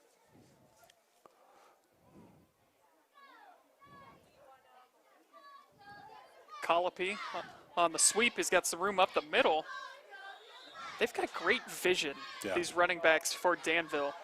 Well, I think what happens in that zone blocking scheme is really it's man-on-man blocking, and the running back has to pick the hole. And when you run that so many times in practice, and that's your base running scheme, the running backs really get a good feel for where to cut and how to cut. And you know, with Colopy and Parker in the backfield, they have mastered that where to cut and how to cut in this offense. Yeah, they've been patient too, waiting for the holes to kind of show up before them. Gain of 3, and this one goes to Parker now. He tries to get to the outside, and he does. He's out past, down at about the 30-yard line, so it's a first down. A nice run from Parker. He's quick, Effie. Yes, he is. And again, just basic blocking schemes and let the back find the hole. And he found the hole on the outside just off right tackle, and he exploded and when he got into the secondary. And that's what you want to see, that hard running at the next level, the second level. That turns a good play into a great play. A couple of missed tackles there, too, by Northmor. Parker made some nice moves. 1st and 10 at the 30. Payne hands it off to Parker again. Parker just picking up some nice chunks now. Gets about 6 on that one. You know, that time counter action up front. They pulled a guard, and again, I love the variations of, but it was simple. It's simple stuff. They line up in different formations, but they're running power, they're running trap and counter up front, along with this zone blocking scheme, and these backs really know where to look and really know how to hit the hole. 2nd and 4 at the 24. 9 minutes left. They give it to Parker again. He's out past the 20, down to the 15, inside the 15, where it sets up another first down for Danville. Cortez on the tackle, as you see. Just some nice running by Deion Parker. Well, this is, you know, we talked about the tempo that Danville has been playing with all night. So now they're combining their tempo with a lot of confidence now in their running back and the running game. And, you know, they are smelling the end zone right now. Ball is at the 15. And maybe some movement by Danville up front there. It is a false start. That'll back him up to the 20. Well, I will tell you, if anything has hurt the Blue Devils tonight, it has been those penalties. Yeah. You know, and now up to 50 yards in penalties for the Blue Devils. That's the only thing really that has stopped their momentum in this in their offensive attack.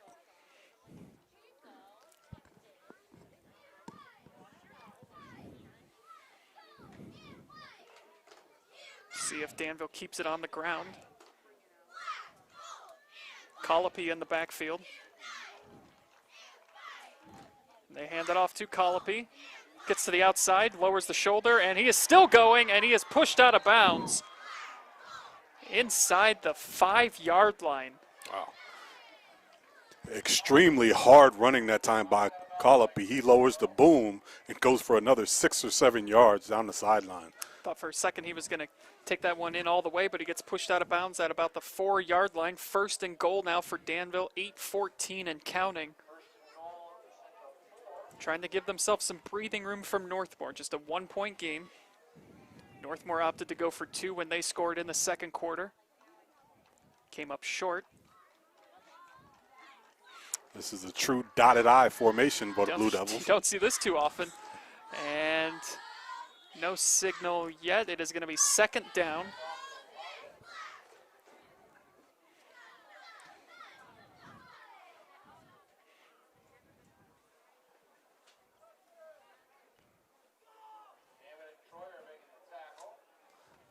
Ball down at the 1.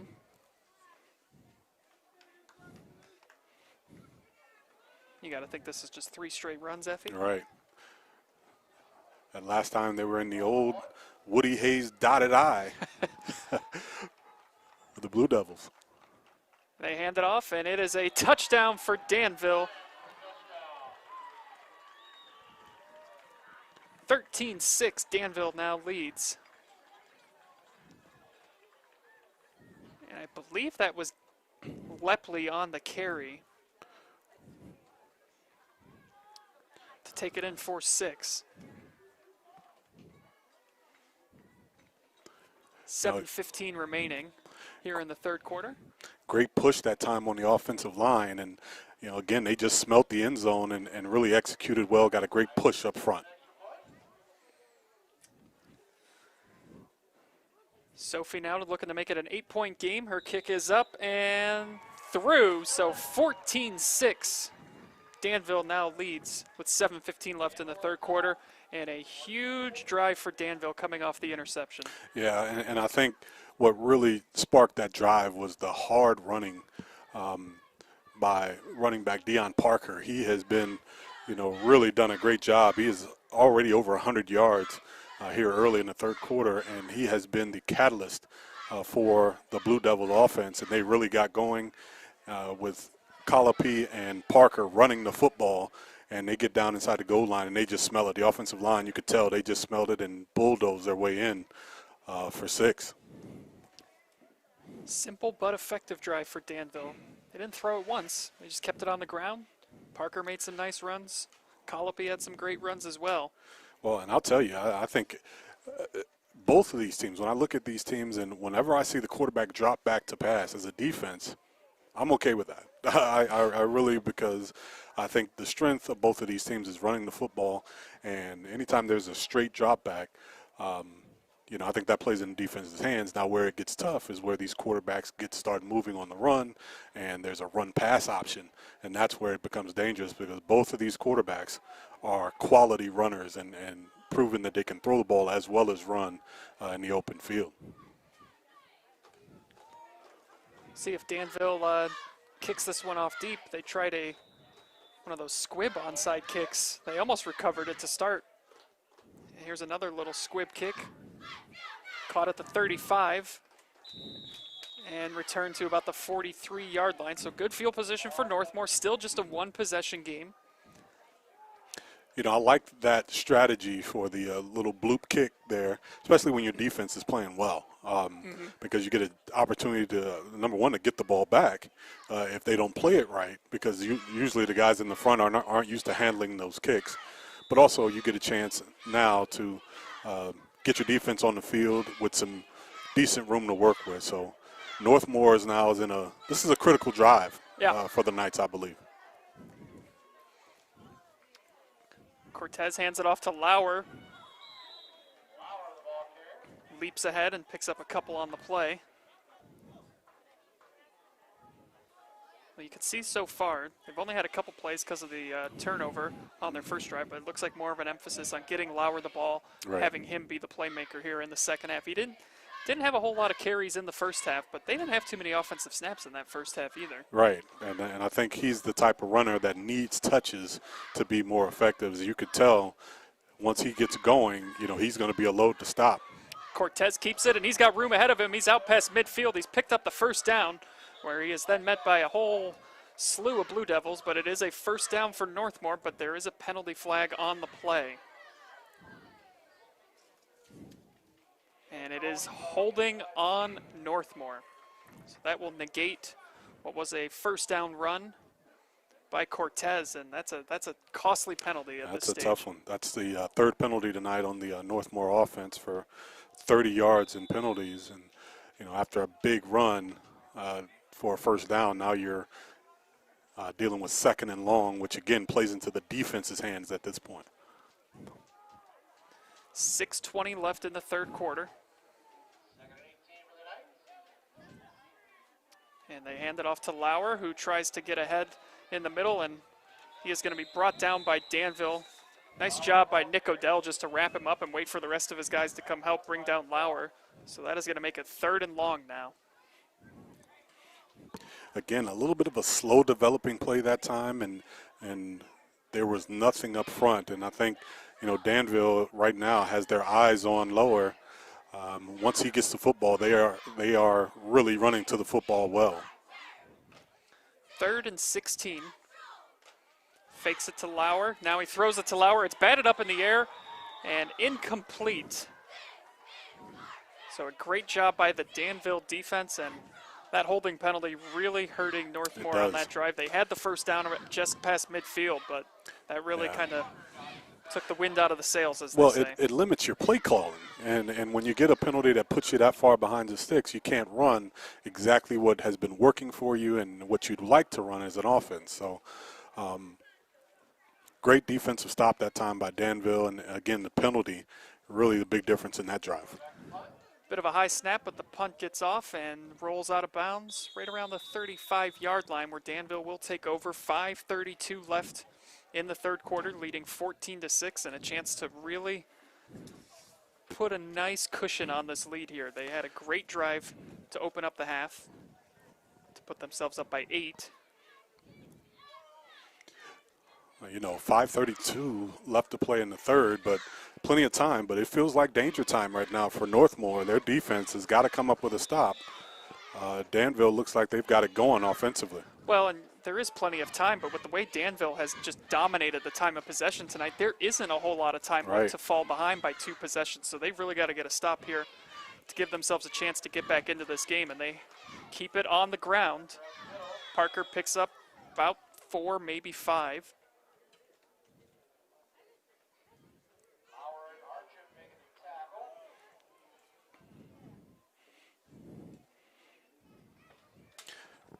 Now we're seeing Danville, the Blue Devils, are coming up to the line of scrimmage, and they are really imposing their will now on the defensive front. As long as you stay in front of the sticks, they can do a lot of things here on 2nd and 6. They can roll out, quarterback run, or they can just continue with the power running with Parker and Colopy.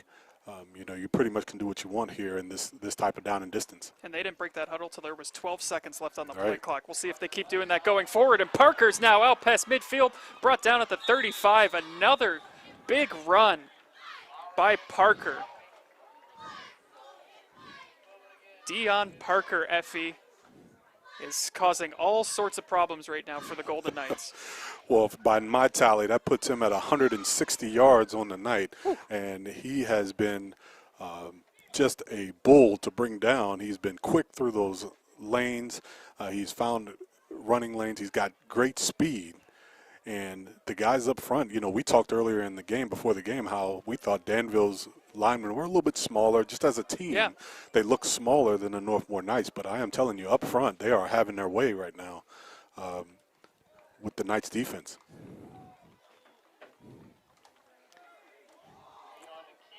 Payne keeps it.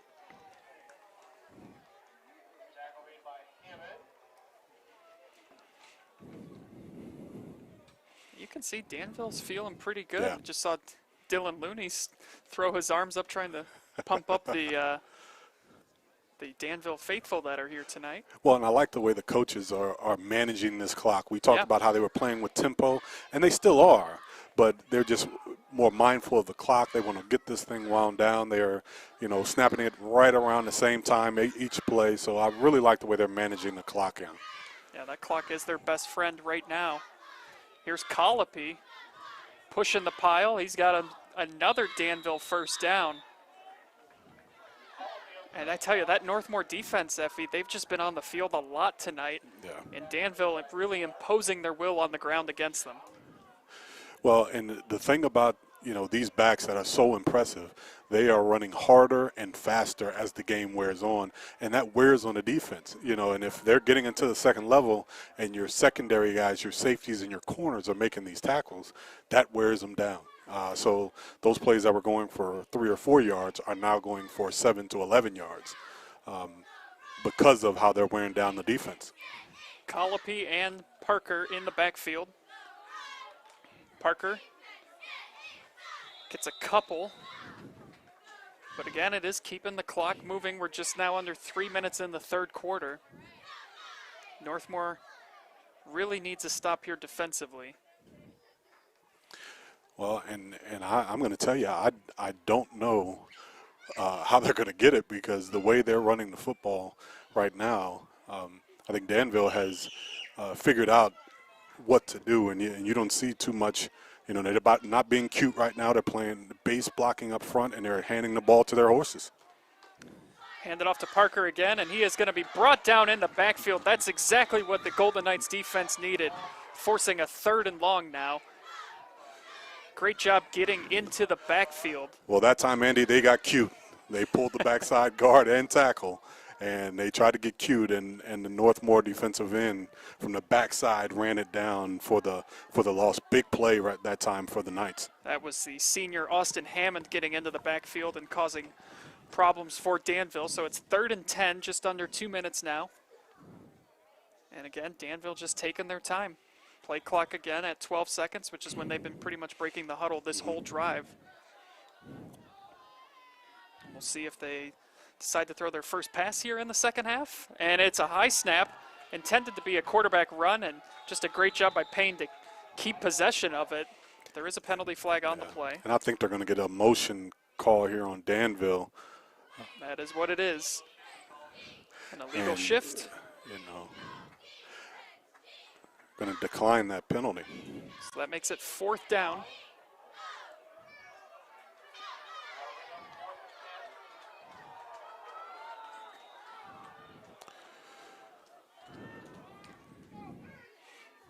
Minute 36 and counting. And we've got some whistles now. Well, the penalty was called. The play, it was stopped, and then the clock continued to run, and that caused a little bit of confusion.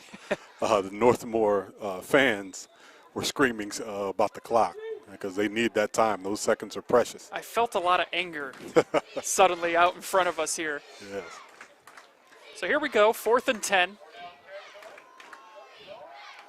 Payne looks downfield, throws it up into the end zone, and it is going to be intercepted. And it'll be a touchback, so Northmor gets the stop they needed. They'll take over now at the 20. And he threw that one up for grabs.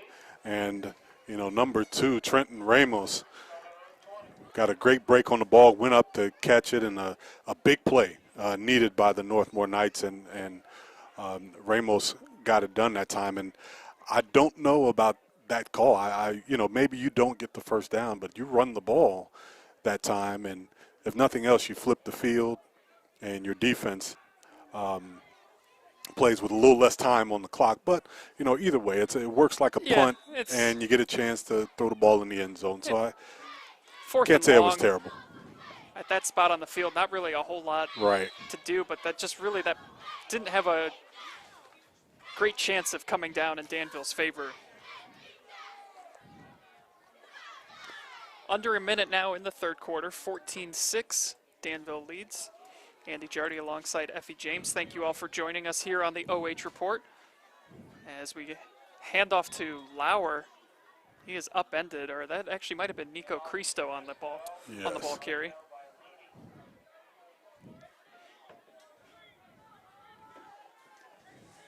So it's 3rd and 7. And for Northmor's defense, I mean, they've really got to convert this first down. Right. Just to get their guys a chance to catch their breath. They've been on the field pretty much this whole second half. Just 15 seconds left and counting here. Cortez rolls out, throws. He's got his man. Griffin Workman on the reception. But he is going to be short of the first down. And that is going to take us to the end of the third quarter. And your score after 3, Danville 14, Northmor 6. You're watching high school football live and free exclusively on the OH Report.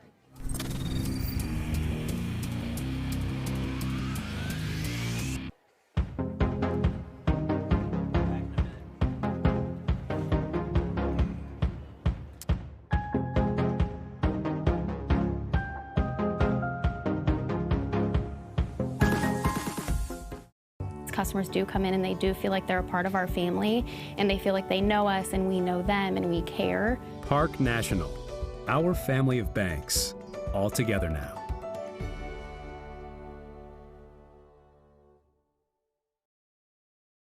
It's scientifically proven to protect up to 62% more than oil alone.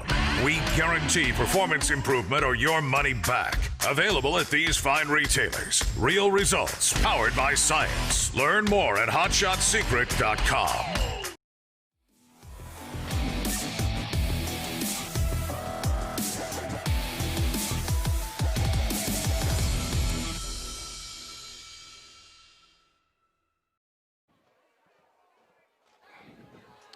Welcome back here to Northmor. Entertaining game so far and an interesting decision here, Effie. 4th and 3. And there's going to be a timeout taken by Northmor. And I guess I don't understand. Well, I think, you want to get out and you want to get the defense, make them line up and see. And I think that the whole plan may have been I do think they're going to go for it, but I think the coach wanted to see what kind of defense they were going to line up in, and see if they can catch them off guard, maybe get a quick run. But it's an iffy call. 4th and 3, just starting the fourth quarter. You're only down a possession technically. Yeah. And a 2-point conversion here, but. I'm not sure, but it looks like the Knights are going to go ahead and go for it here. Well, I think you have to go for it now after you've just burned a timeout, right, because sure. that's where I was confused as to Right. You're trailing, and the way Danville's been able to run the clock, you need all those timeouts, and I would think you would have had your call made, at the end of the third quarter waiting. But here they go. They're going to go for it. 4th and 3. Wildcat formation. Cortez looking to throw. Now he's going to keep it, and he is tripped up, and I think he got the first down. It is going to be close, but I'm pretty sure he picked it up, and he did pick it up. So that is a huge gain there, and it looks like Cortez is shaken up a little bit too. He took a shot right in the lower leg that time as he broke the line of scrimmage, and really hard running by Cortez. He was really had his nose for the first down, but he took a shot right on, looks like his lower part of his leg, and hopefully he's okay. But I know the Danville defender came in low, trying to stop him short of that first down, but he took a shot right on the lower leg. Yeah, you hope he is okay.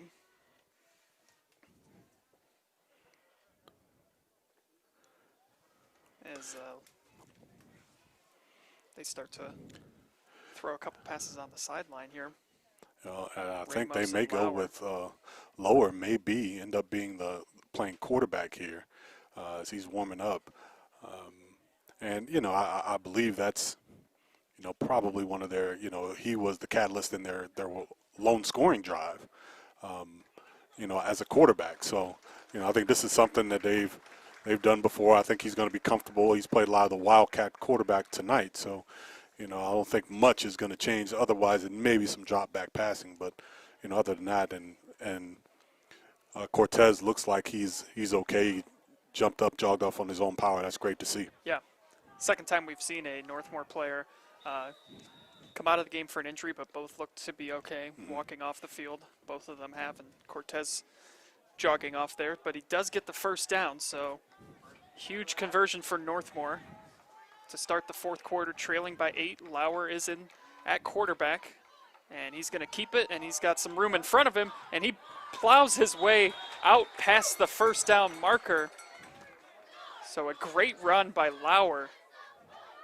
And that, Effie, he ran that one with the purpose. Right, he did. And again, they're looking for the first downs, and now they're playing with tempo, getting right back at the line of scrimmage, back in their Wildcat formation.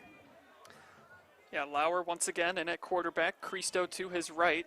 Cristo had the 18-yard touchdown run earlier for their only score, and he keeps it again, and he is out past midfield, and it's another first down. And some life and energy on the Northmor sidelines right now. After Yes. 2 big runs here, seem to have them rolling. Well, and I think this formation, for whatever reason, is just giving the Blue Devils trouble defensively. I think they're not sure where to look, and every time Lower hands it off, it ends up being a big play. So, right now Northmore's got it rolling. They're looking to get inside the red zone and get some points on the board in this half. And you sort of see them kind of galvanized when Cortez Yeah. jogged off the field. Right. Cristo picks up maybe 1 or gets back to the line of scrimmage.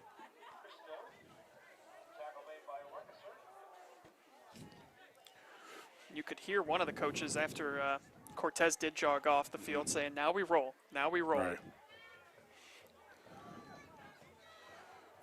And so far they have. 10:23 left here in the game. Hand off to Cristo. Oh, and he got hit hard, Effie. Wow. Whew. He took a shot that time and a little bit too high, and he ran hard. That was one of the few times we've seen that type of contact in the secondary. Great hit, but still 3rd and short here for the Knights. That was Colopy with the big hit. And Lauer is going to be close to the first down.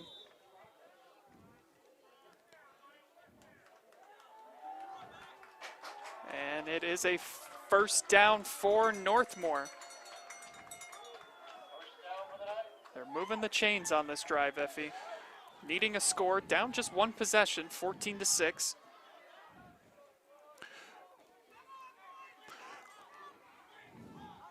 Right now, Cortez is up and walking around on the sideline, but I'm not sure if you want to make a quarterback change. Right now, things are kind of rolling for this offense. Lauer keeps it. He's got some room up ahead, and he's met by an entire Danville defense, but he does pick up about 6 on the play. So it's another nice run, and I'm with you, Effie. I think you got to just keep going with what's gotten you here right now. Cortez did pick up the first down when he came out with the injury, but they've had some big runs from Lauer and Cristo. And like we talked about, I think Lower is really getting some momentum. With every carry, he seems to be having more and more confidence. Cristo picks up a few, makes it 3rd and short. Just under 9 minutes to go here in the 4th quarter. It'll be 3rd and 2. This duo with Cristo and Lower in the backfield has really been good for the Knights offensively. And it really seems to have the Blue Devils defense off balance. Lower keeps it. And it's another first down for Northmor. Max Lauer in that Wildcat formation. Picked up, I believe, 10 on the play. And they're inside the 15. 8:30 to go. I'm an offensive guy, and I don't believe in defensive timeouts. But if I'm the Blue Devils, I'm going to burn one here because my defense is on their heels. Cristo up the middle. He's got room in front of him, and there's a penalty flag on the play. And it's going to be holding on Northmor. Oh. And it seems like that's been happening all night. How many times have we saw that? Northmor seems to have something going for them. There's been a penalty that has really, really hurt their cause. Yeah. And right when they get it rolling, those penalties, and, but right now they are still inside the red zone here, still have a first down, and their offense is playing with confidence. Yeah, 1st and 14. Ball now at the 18-yard line, but still in good position. Lauer keeps it, makes a couple men miss, and gets almost all of that yardage back. It's going to be 2nd down, but a nice run by Lauer.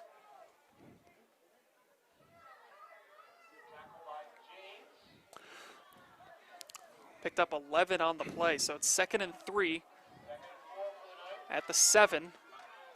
Lauer has enough, it looks like, for the first down. And it is going to be a first down, so 1st and goal, 7:25 left.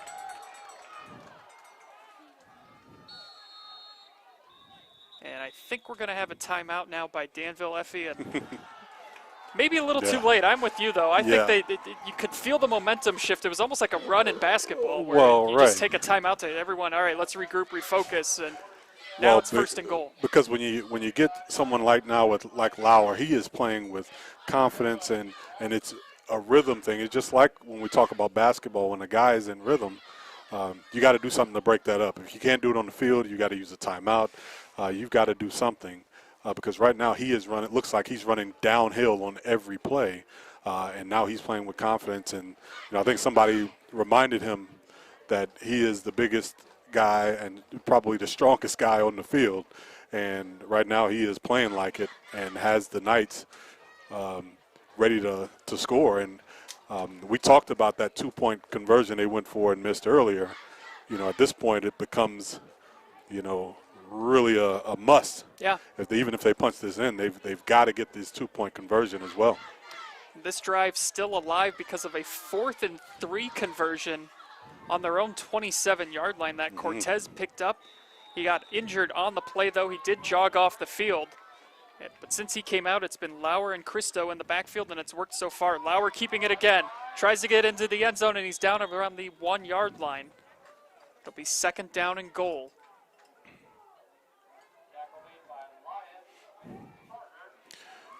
Lions in on the tackle for Danville. Gain of 1, 2nd and 2. 2nd and goal from the 2, excuse me. Just under 7 minutes now. Lauer keeps it, and there's pressure in the backfield, but he finds his way into the end zone anyway. Touchdown, Northmor. Max Lauer, the sophomore. Well, Max Such Lauer poise on this drive, Effie. found the hole in the defense and goes in for the score. That is his 17th carry on the night. He started off a little slow, but now he's up to 83 yards and a touchdown. That was his drive. Yeah. That was his drive. And as we talked about on the other side with Parker having a drive of his own previously, that time Lower had a drive as they go line up for 2. Cortez is back in at quarterback. He's looking to his left, and the pass is incomplete.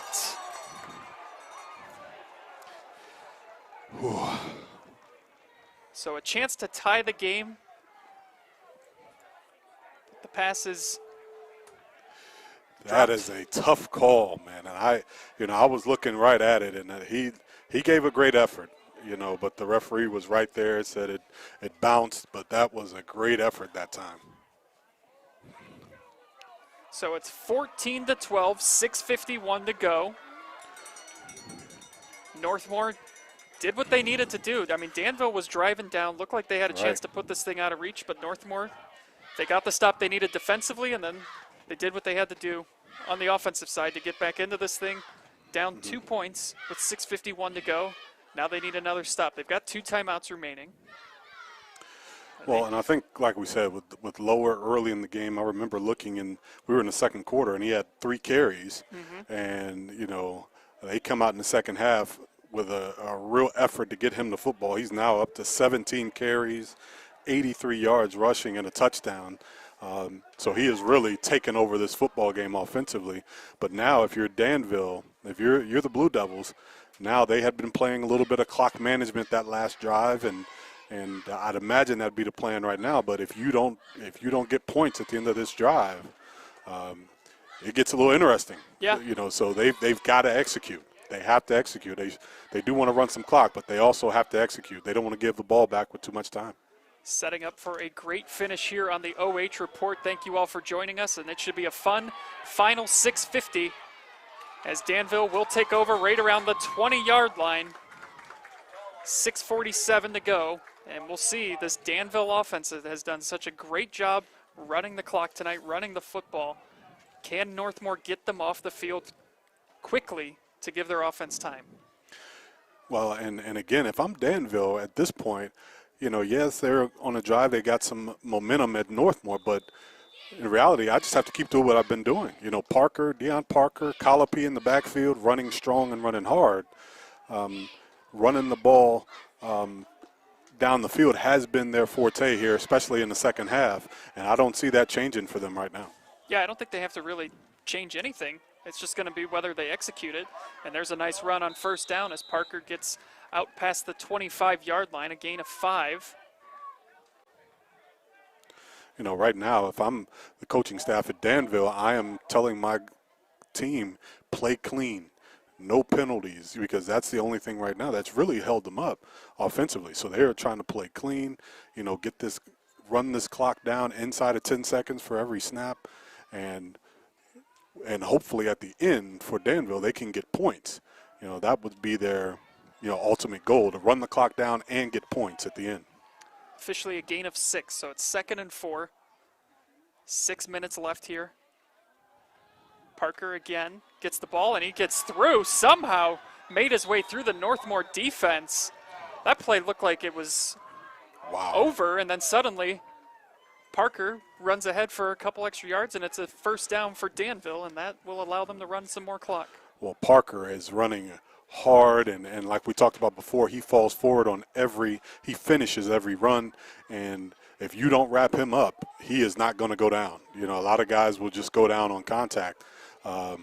Not this kid. He is going to run hard, and he's got a nose for the end zone, so great run that time. Gives the Blue Devils a first down. Deion Parker, just a junior. This is a young Danville squad, and I tell you what, their future looks pretty bright with some of the stars they've got out there. Handoff again to Parker, and there is a penalty flag on the play. Parker does stay in bounds. We'll see what the flag is. It's, I believe, going to be on Danville. It is holding on Danville. Wow. And that might be the only thing. That's what they wanted to avoid. That's what they had to avoid in this drive was the penalties. And that time, Lower came in, and you know I haven't noticed him on the defensive end, but he came in and really blew up that outside run play. And as he went to make the tackle, one of the Danville offensive linemen just grabbed hold of him and forced the penalty. 5-10 and counting. 1st and 20 from the 27. Payne in the shotgun. Hands it off to Colopy.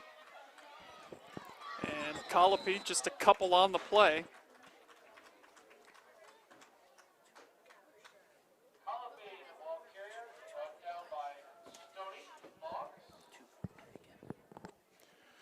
Well, now being behind the sticks right now for Danville, it's important now that every play they are smart with the football. They can't afford a turnover here. They've got to play positive. They got to have positive yards on every run play. This was the area in the field last time where they ran that wide receiver screen that went for a big play. So let's see what the Danville Blue Devils come up with. Yeah, we'll see if they play this conservative here, and if this might be a time for Northmor to take some timeouts. And I don't know if they got that off in time. Danville did take a timeout. Yeah, so they Danville, were up against the clock that time. They ran that play clock all the way down. But if you're Northmor here, is this where you use your timeouts? 2nd and 18, this might be your best chance to get the football back. Yeah, but I think right now at this point, you know, you're playing well defensively, and, you know, I think – you still, with just over 4 minutes to play, you don't have to start burning your timeouts right now, but this down is key. If you can keep them behind the sticks going into the 3rd and 4th downs, I think now you can start utilizing your timeouts and trying to conserve that time. But, you know, I think, you know, Northmor is in a pretty good spot. They just got to step up, get a defensive stop here, and if I'm Danville, I just want to get a good play. I don't have to go for it all here on 2nd down. A good play. Like we said before, this is they ran a nice wide receiver screen in the first half in this part of the field, and that was good for them. So it'll be interesting to see what they come up with as they line up in a 2-back set this time. Parker and Colopy back there with Payne, and they are looking to throw. Payne is going to be hit in the backfield. He gets the throw off anyway, and it is going to be incomplete. Intended for Nick Odell. And Payne took a shot initially. I thought he was going to go down on the first hit. Somehow got out of it. He looks to be a little shaken up right now. Yeah, I really like the rollout better for Max Payne, gives him a better chance to see the field. And, you know, the straight drop back that time was, you know, that puts a lot of pressure on the offensive line to protect, and also for the quarterback to make a great throw. So now with this 3rd and long, let's see what the Knights do. 3rd and 18, 4:05 left to play here. Danville trying to run this thing out. And it is going to bring up a 4th down. So again, the Northmor defense makes a stand when they need to. And that holding penalty really, really costly for Danville. Yeah, it has really been the only thing that has slowed down this Danville offense is, you know, the penalties. And right now with 4:03 to play, you know, and Northmor with now 2 timeouts remaining, plenty of time for them to get a good drive offensively. The question is, what are they going to do at quarterback? Yeah. You know, do they come back and play with Cortez, or do they stay with the Wildcat with Lower at quarterback? Yeah, I mean, that when Cortez went down and they went to Lauer in that Wildcat formation, him and Cristo in the backfield worked very well for them. I'm not sure what the discussion is that we're having right now, Effie. I think it might be a clock issue. I know, you know, I think the Northmor coaching staff believes that the clock was running when it should not have been. And again, at this point, they're trying to conserve every extra second, but now they've taken some time off the clock. Now 3:53 left to play, and as the Blue Devils are going to line up the punt. So now the clock starts running again.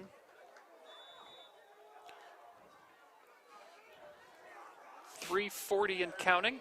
20 left on the play clock.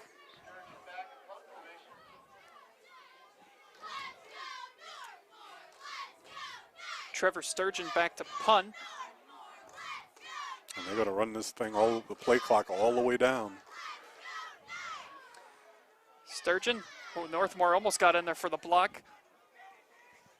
And it is fielded just outside the 25.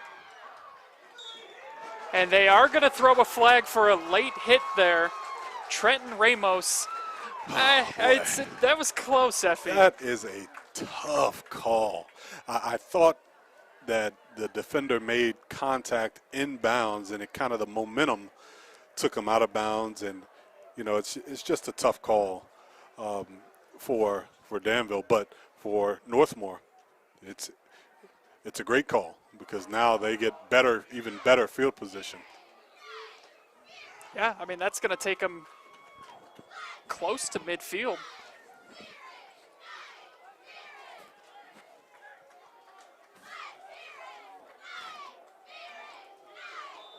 So they will take over at the 47-yard line. Take a look again here at this play. The late hit out of bounds. That's a tough call, Effie. That is a close call. That's a tough call. So 3:13 left to go. Cortez is in at quarterback. He's looking to throw. Now he keeps it. Gets out of bounds around the 50-yard line, so a nice little pickup there on 1st down. Gets out of bounds. That ankle appears to be okay for him. Yeah, you know, Cortez has got to be smart here running this offense. Everything's got to be out of bounds, conserving time. You do want to get as many yards as you can, but you always got to be aware of this clock as we get down just around 3 minutes to play here in the 4th. 3:07, 2nd down and 8. There's Lauer. He's up the middle, and he's got the 1st down as he's brought down at the 40-yard line. So Northmor picks up a 1st down. Again, Max Lauer, what a difference maker he's been in the 2nd half. Yes, he has. He has really turned up his intensity as a runner. Cortez is going to keep this one himself. Gets out to about the 35, brought down around the 33-yard line.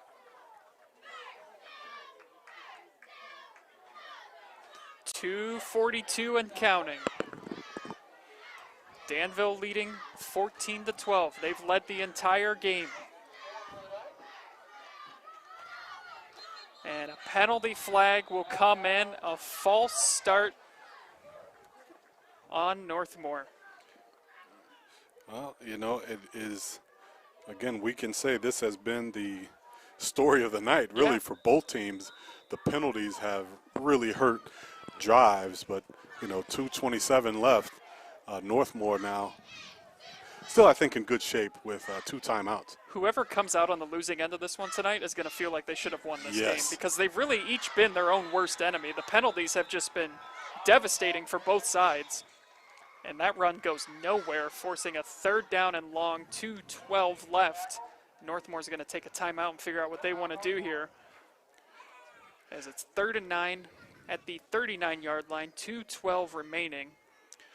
Well, I tell you what, Andy, I think that, you know, I know Marcus Cortez is their quarterback. He is a solid player. He has really actually played well tonight. But for whatever reason, the backfield of Lower and Cristo has really kind of sparked this offense. So if I am the coaching staff right now, I think about that. Now, I understand you do have clock issues right now, but for whatever reason, the Danville Blue Devils defense has figured out what they do with Cortez at quarterback, and they play well. We've seen Colopy in the secondary really break on his passes very well, and they have kind of contained, for the most part, the running back. When Lower lines up as running back, he has been less effective as a running back as he has been at quarterback. So we'll see what they decide to do here, but either way, really big drive for the Northmor Knights. This is the game, really. Yeah, obvious 4-down territory. Cortez is going to roll out, takes a shot downfield, and it's incomplete. So now you've got 4th and 10. You know, and I like the idea of rolling out with Cortez, but, you know, you want to make a true run-pass option in that case. Now, you know, you're looking at 4th down and long. At this point, it has to be, you know, you don't want to leave it to one chance. You always want to have that option to run or pass. So here we go. Quite possibly this play is the ball game. 2:06 left, and a timeout will be taken by Northmor. So, Effie, maybe they didn't like what they saw defensively from Danville right there, but that is the last timeout for Northmor. If you don't convert this, that one timeout isn't going to help you. Right. You're not going to be able to get the ball back just by stopping the clock. So, you know, and I think they may have had a pass called, and coach didn't like what he saw in the secondary. But, you know, either way at this point, it comes down to execution, and you'd love to be able to get the ball to Lower right now and say, hey, get us 10 yards, big fella. But, you know, at the end of the day, when, you know, all 11 eyes are on number 6, it's going to be tough for him to get that first down. So, you know, they're going to have to look at some different options right now to try to convert this 4th down. Now, you know, they're certainly capable, and Cortez is a capable passer to get a 10-yard pickup. But right now, no room for error, and I think that was a good timeout by coach just to make sure they got the right play call. So here we go. Cortez rolls out to his left. He throws it down the sidelines, and it is incomplete, intended for Trenton Ramos. Danville will take over, turnover on downs. With 2 minutes remaining, Effie, just he got the throw there. Yeah, it's tough. You know, Danville at that time is playing with 2 deep safeties, playing with some man underneath, so you really not a whole lot of room. And, you know, just a really, again, a competitive night for both teams. And I will say, and I think you said it earlier, no matter what happens here, both teams can look at the penalties and say, man, if we would have done a better job with that, we could walk away with this win. But and that was what Coach Armrose said before the game. He wanted a cleaner game, you know, too many penalties last week. And again, each team tonight has had costly penalties. Yeah. And so now I just don't think there's enough time here for Northmor to get the ball back and do anything. So Danville, with 1:43, still 28 seconds to go on the play clock. You know, Danville has had, 9 penalties for just over 50 yards. Northmor with 6 penalties for just under 50 yards. It has been a tough night. Every one of those penalties seem to have come at a critical moment in the drive. I mean, it was just amazing on that last drive for Northmor. It was a false start. I mean, it's not like it was a big holding or personal foul, but just 5 yards can completely throw off the rhythm that they had going.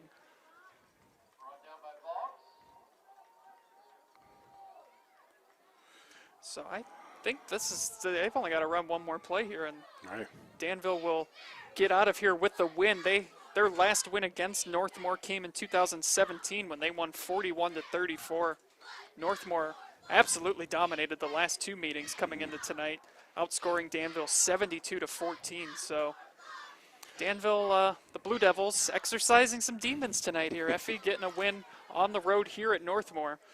Well, I'll say, Deion Parker has really, played a great game. I think the offensive line really played well as well. But Deion Parker, right now he is creeping up on 190 yards rushing, and he has really played well. And I thought he ran hard. And you look at a kid and you see him running. There's a difference between running fast or being fast and running hard. Mm-hmm. And, I'm sure, and Parker has some speed, obviously, but what I see when I watch him is a kid who is running hard and not necessarily fast. And when you run hard and you fall forward, you can get great nights like he did tonight. He is up over now 24 carries on tonight for 186 yards. And, he's a small frame guy, 5'6", 170 pounds. You wouldn't think he's a workhorse, but he has really put the offense on his back tonight. Victory formation for the Blue Devils, as that will finish this one off. Danville makes it 3 straight wins to improve to 3-1. Northmor has dropped their 3rd straight after winning in week 1. And just a tough loss. Whoever came away losing this game, it was going to be tough because this was a hard-fought game between both schools. Yeah. We will we'll wrap it up, though, here on the other side. You're watching high school football live and free exclusively on the OH Report.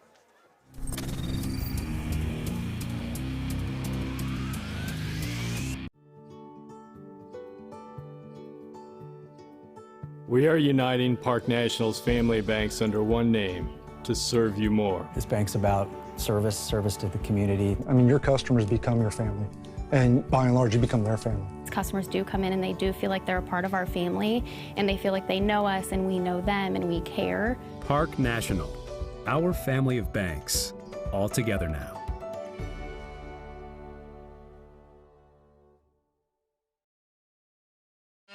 Restore your engine to like-new performance. Stiction Eliminator cleans and protects all engines with a patented carbon nanolubricant. It removes the harmful burnt oil from inside your engine, reduces wear, and restores power. It's scientifically proven to protect up to 62% more than oil alone. We guarantee performance improvement or your money back. Available at these fine retailers. Real results, powered by science. Learn more at hotshotsecret.com.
Welcome back into Northmor High School, where the Danville Blue Devils come away with the victory tonight on the road, 14-12, in what was an incredibly competitive game.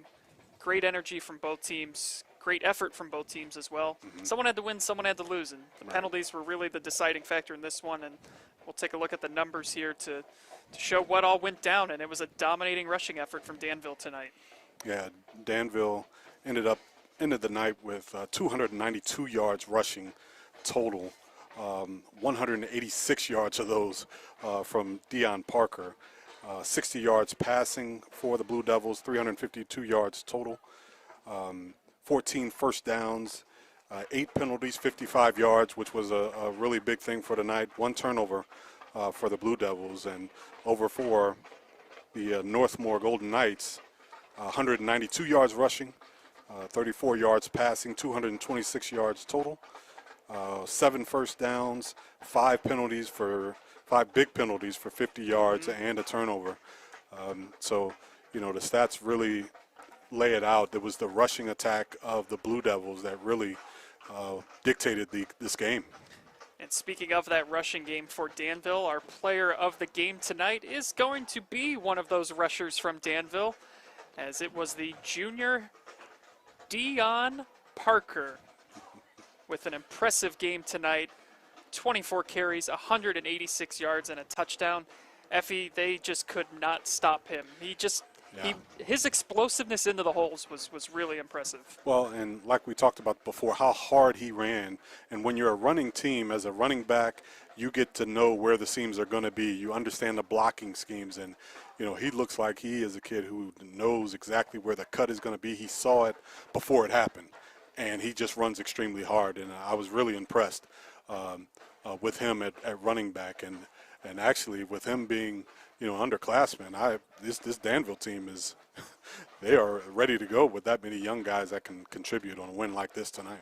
Yeah, they are a young squad for sure. For Danville, upcoming next week, they will head back home and take on Highland, and then wrap up the regular season. Well, not the regular season, but their last game before the playoffs will start will be at East Knox.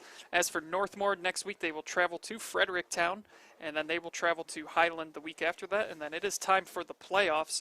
And the regions were decided tonight as well. In Division 6, where Northmor is, they are in Region 23, and Danville at D7 is in Region 27. So once again, the first round of the playoffs will begin October 9th and 10th. Coaches will vote to seed teams in the regions during the week of September 28th. That is after next week. So things are wrapping up quickly, Effie. Yes. Any final thoughts here tonight on this game? Well, again, we really didn't know exactly what to expect from both these teams. We knew they were going to be running the football. It was going to be a ground and pound type of game. But I think what it turns out to be was the little things. And in football, it usually is that way. It was the penalties and some plays here and there. But I do want to say that Max Lower, even though the Knights went down tonight, solid game tonight. 19 carries for 95 yards, but just wasn't enough to overcome Deion Parker in the running game of the Blue Devils. So it's a final here tonight. Danville gets the win on the road at Northmor, 14-12. We want to thank our sponsors here at the OH Report: Hot Shot Secret, Sphurion Mid-Ohio, and Park National Bank. Effie, great game as always. We've had a lot of good ones so far this year. Look forward to wherever we go next week. Same to you, my friend. Great job. Good stuff. That is Effie James. I'm Andy Jardy. Travis Berardi was our cameraman / director tonight. Really made it, just had to put my hands in the air and watch him do his thing. It was great stuff. So thank you so much, Travis, for that. Thank you to all who tuned in. And you've been watching high school football live and free on the OH Report, powered by BS Media Productions. Thanks again to our generous sponsors for making this all possible. Keep it locked in to the OH Report, your new home for live sports coverage in North Central Ohio and beyond. So long for now.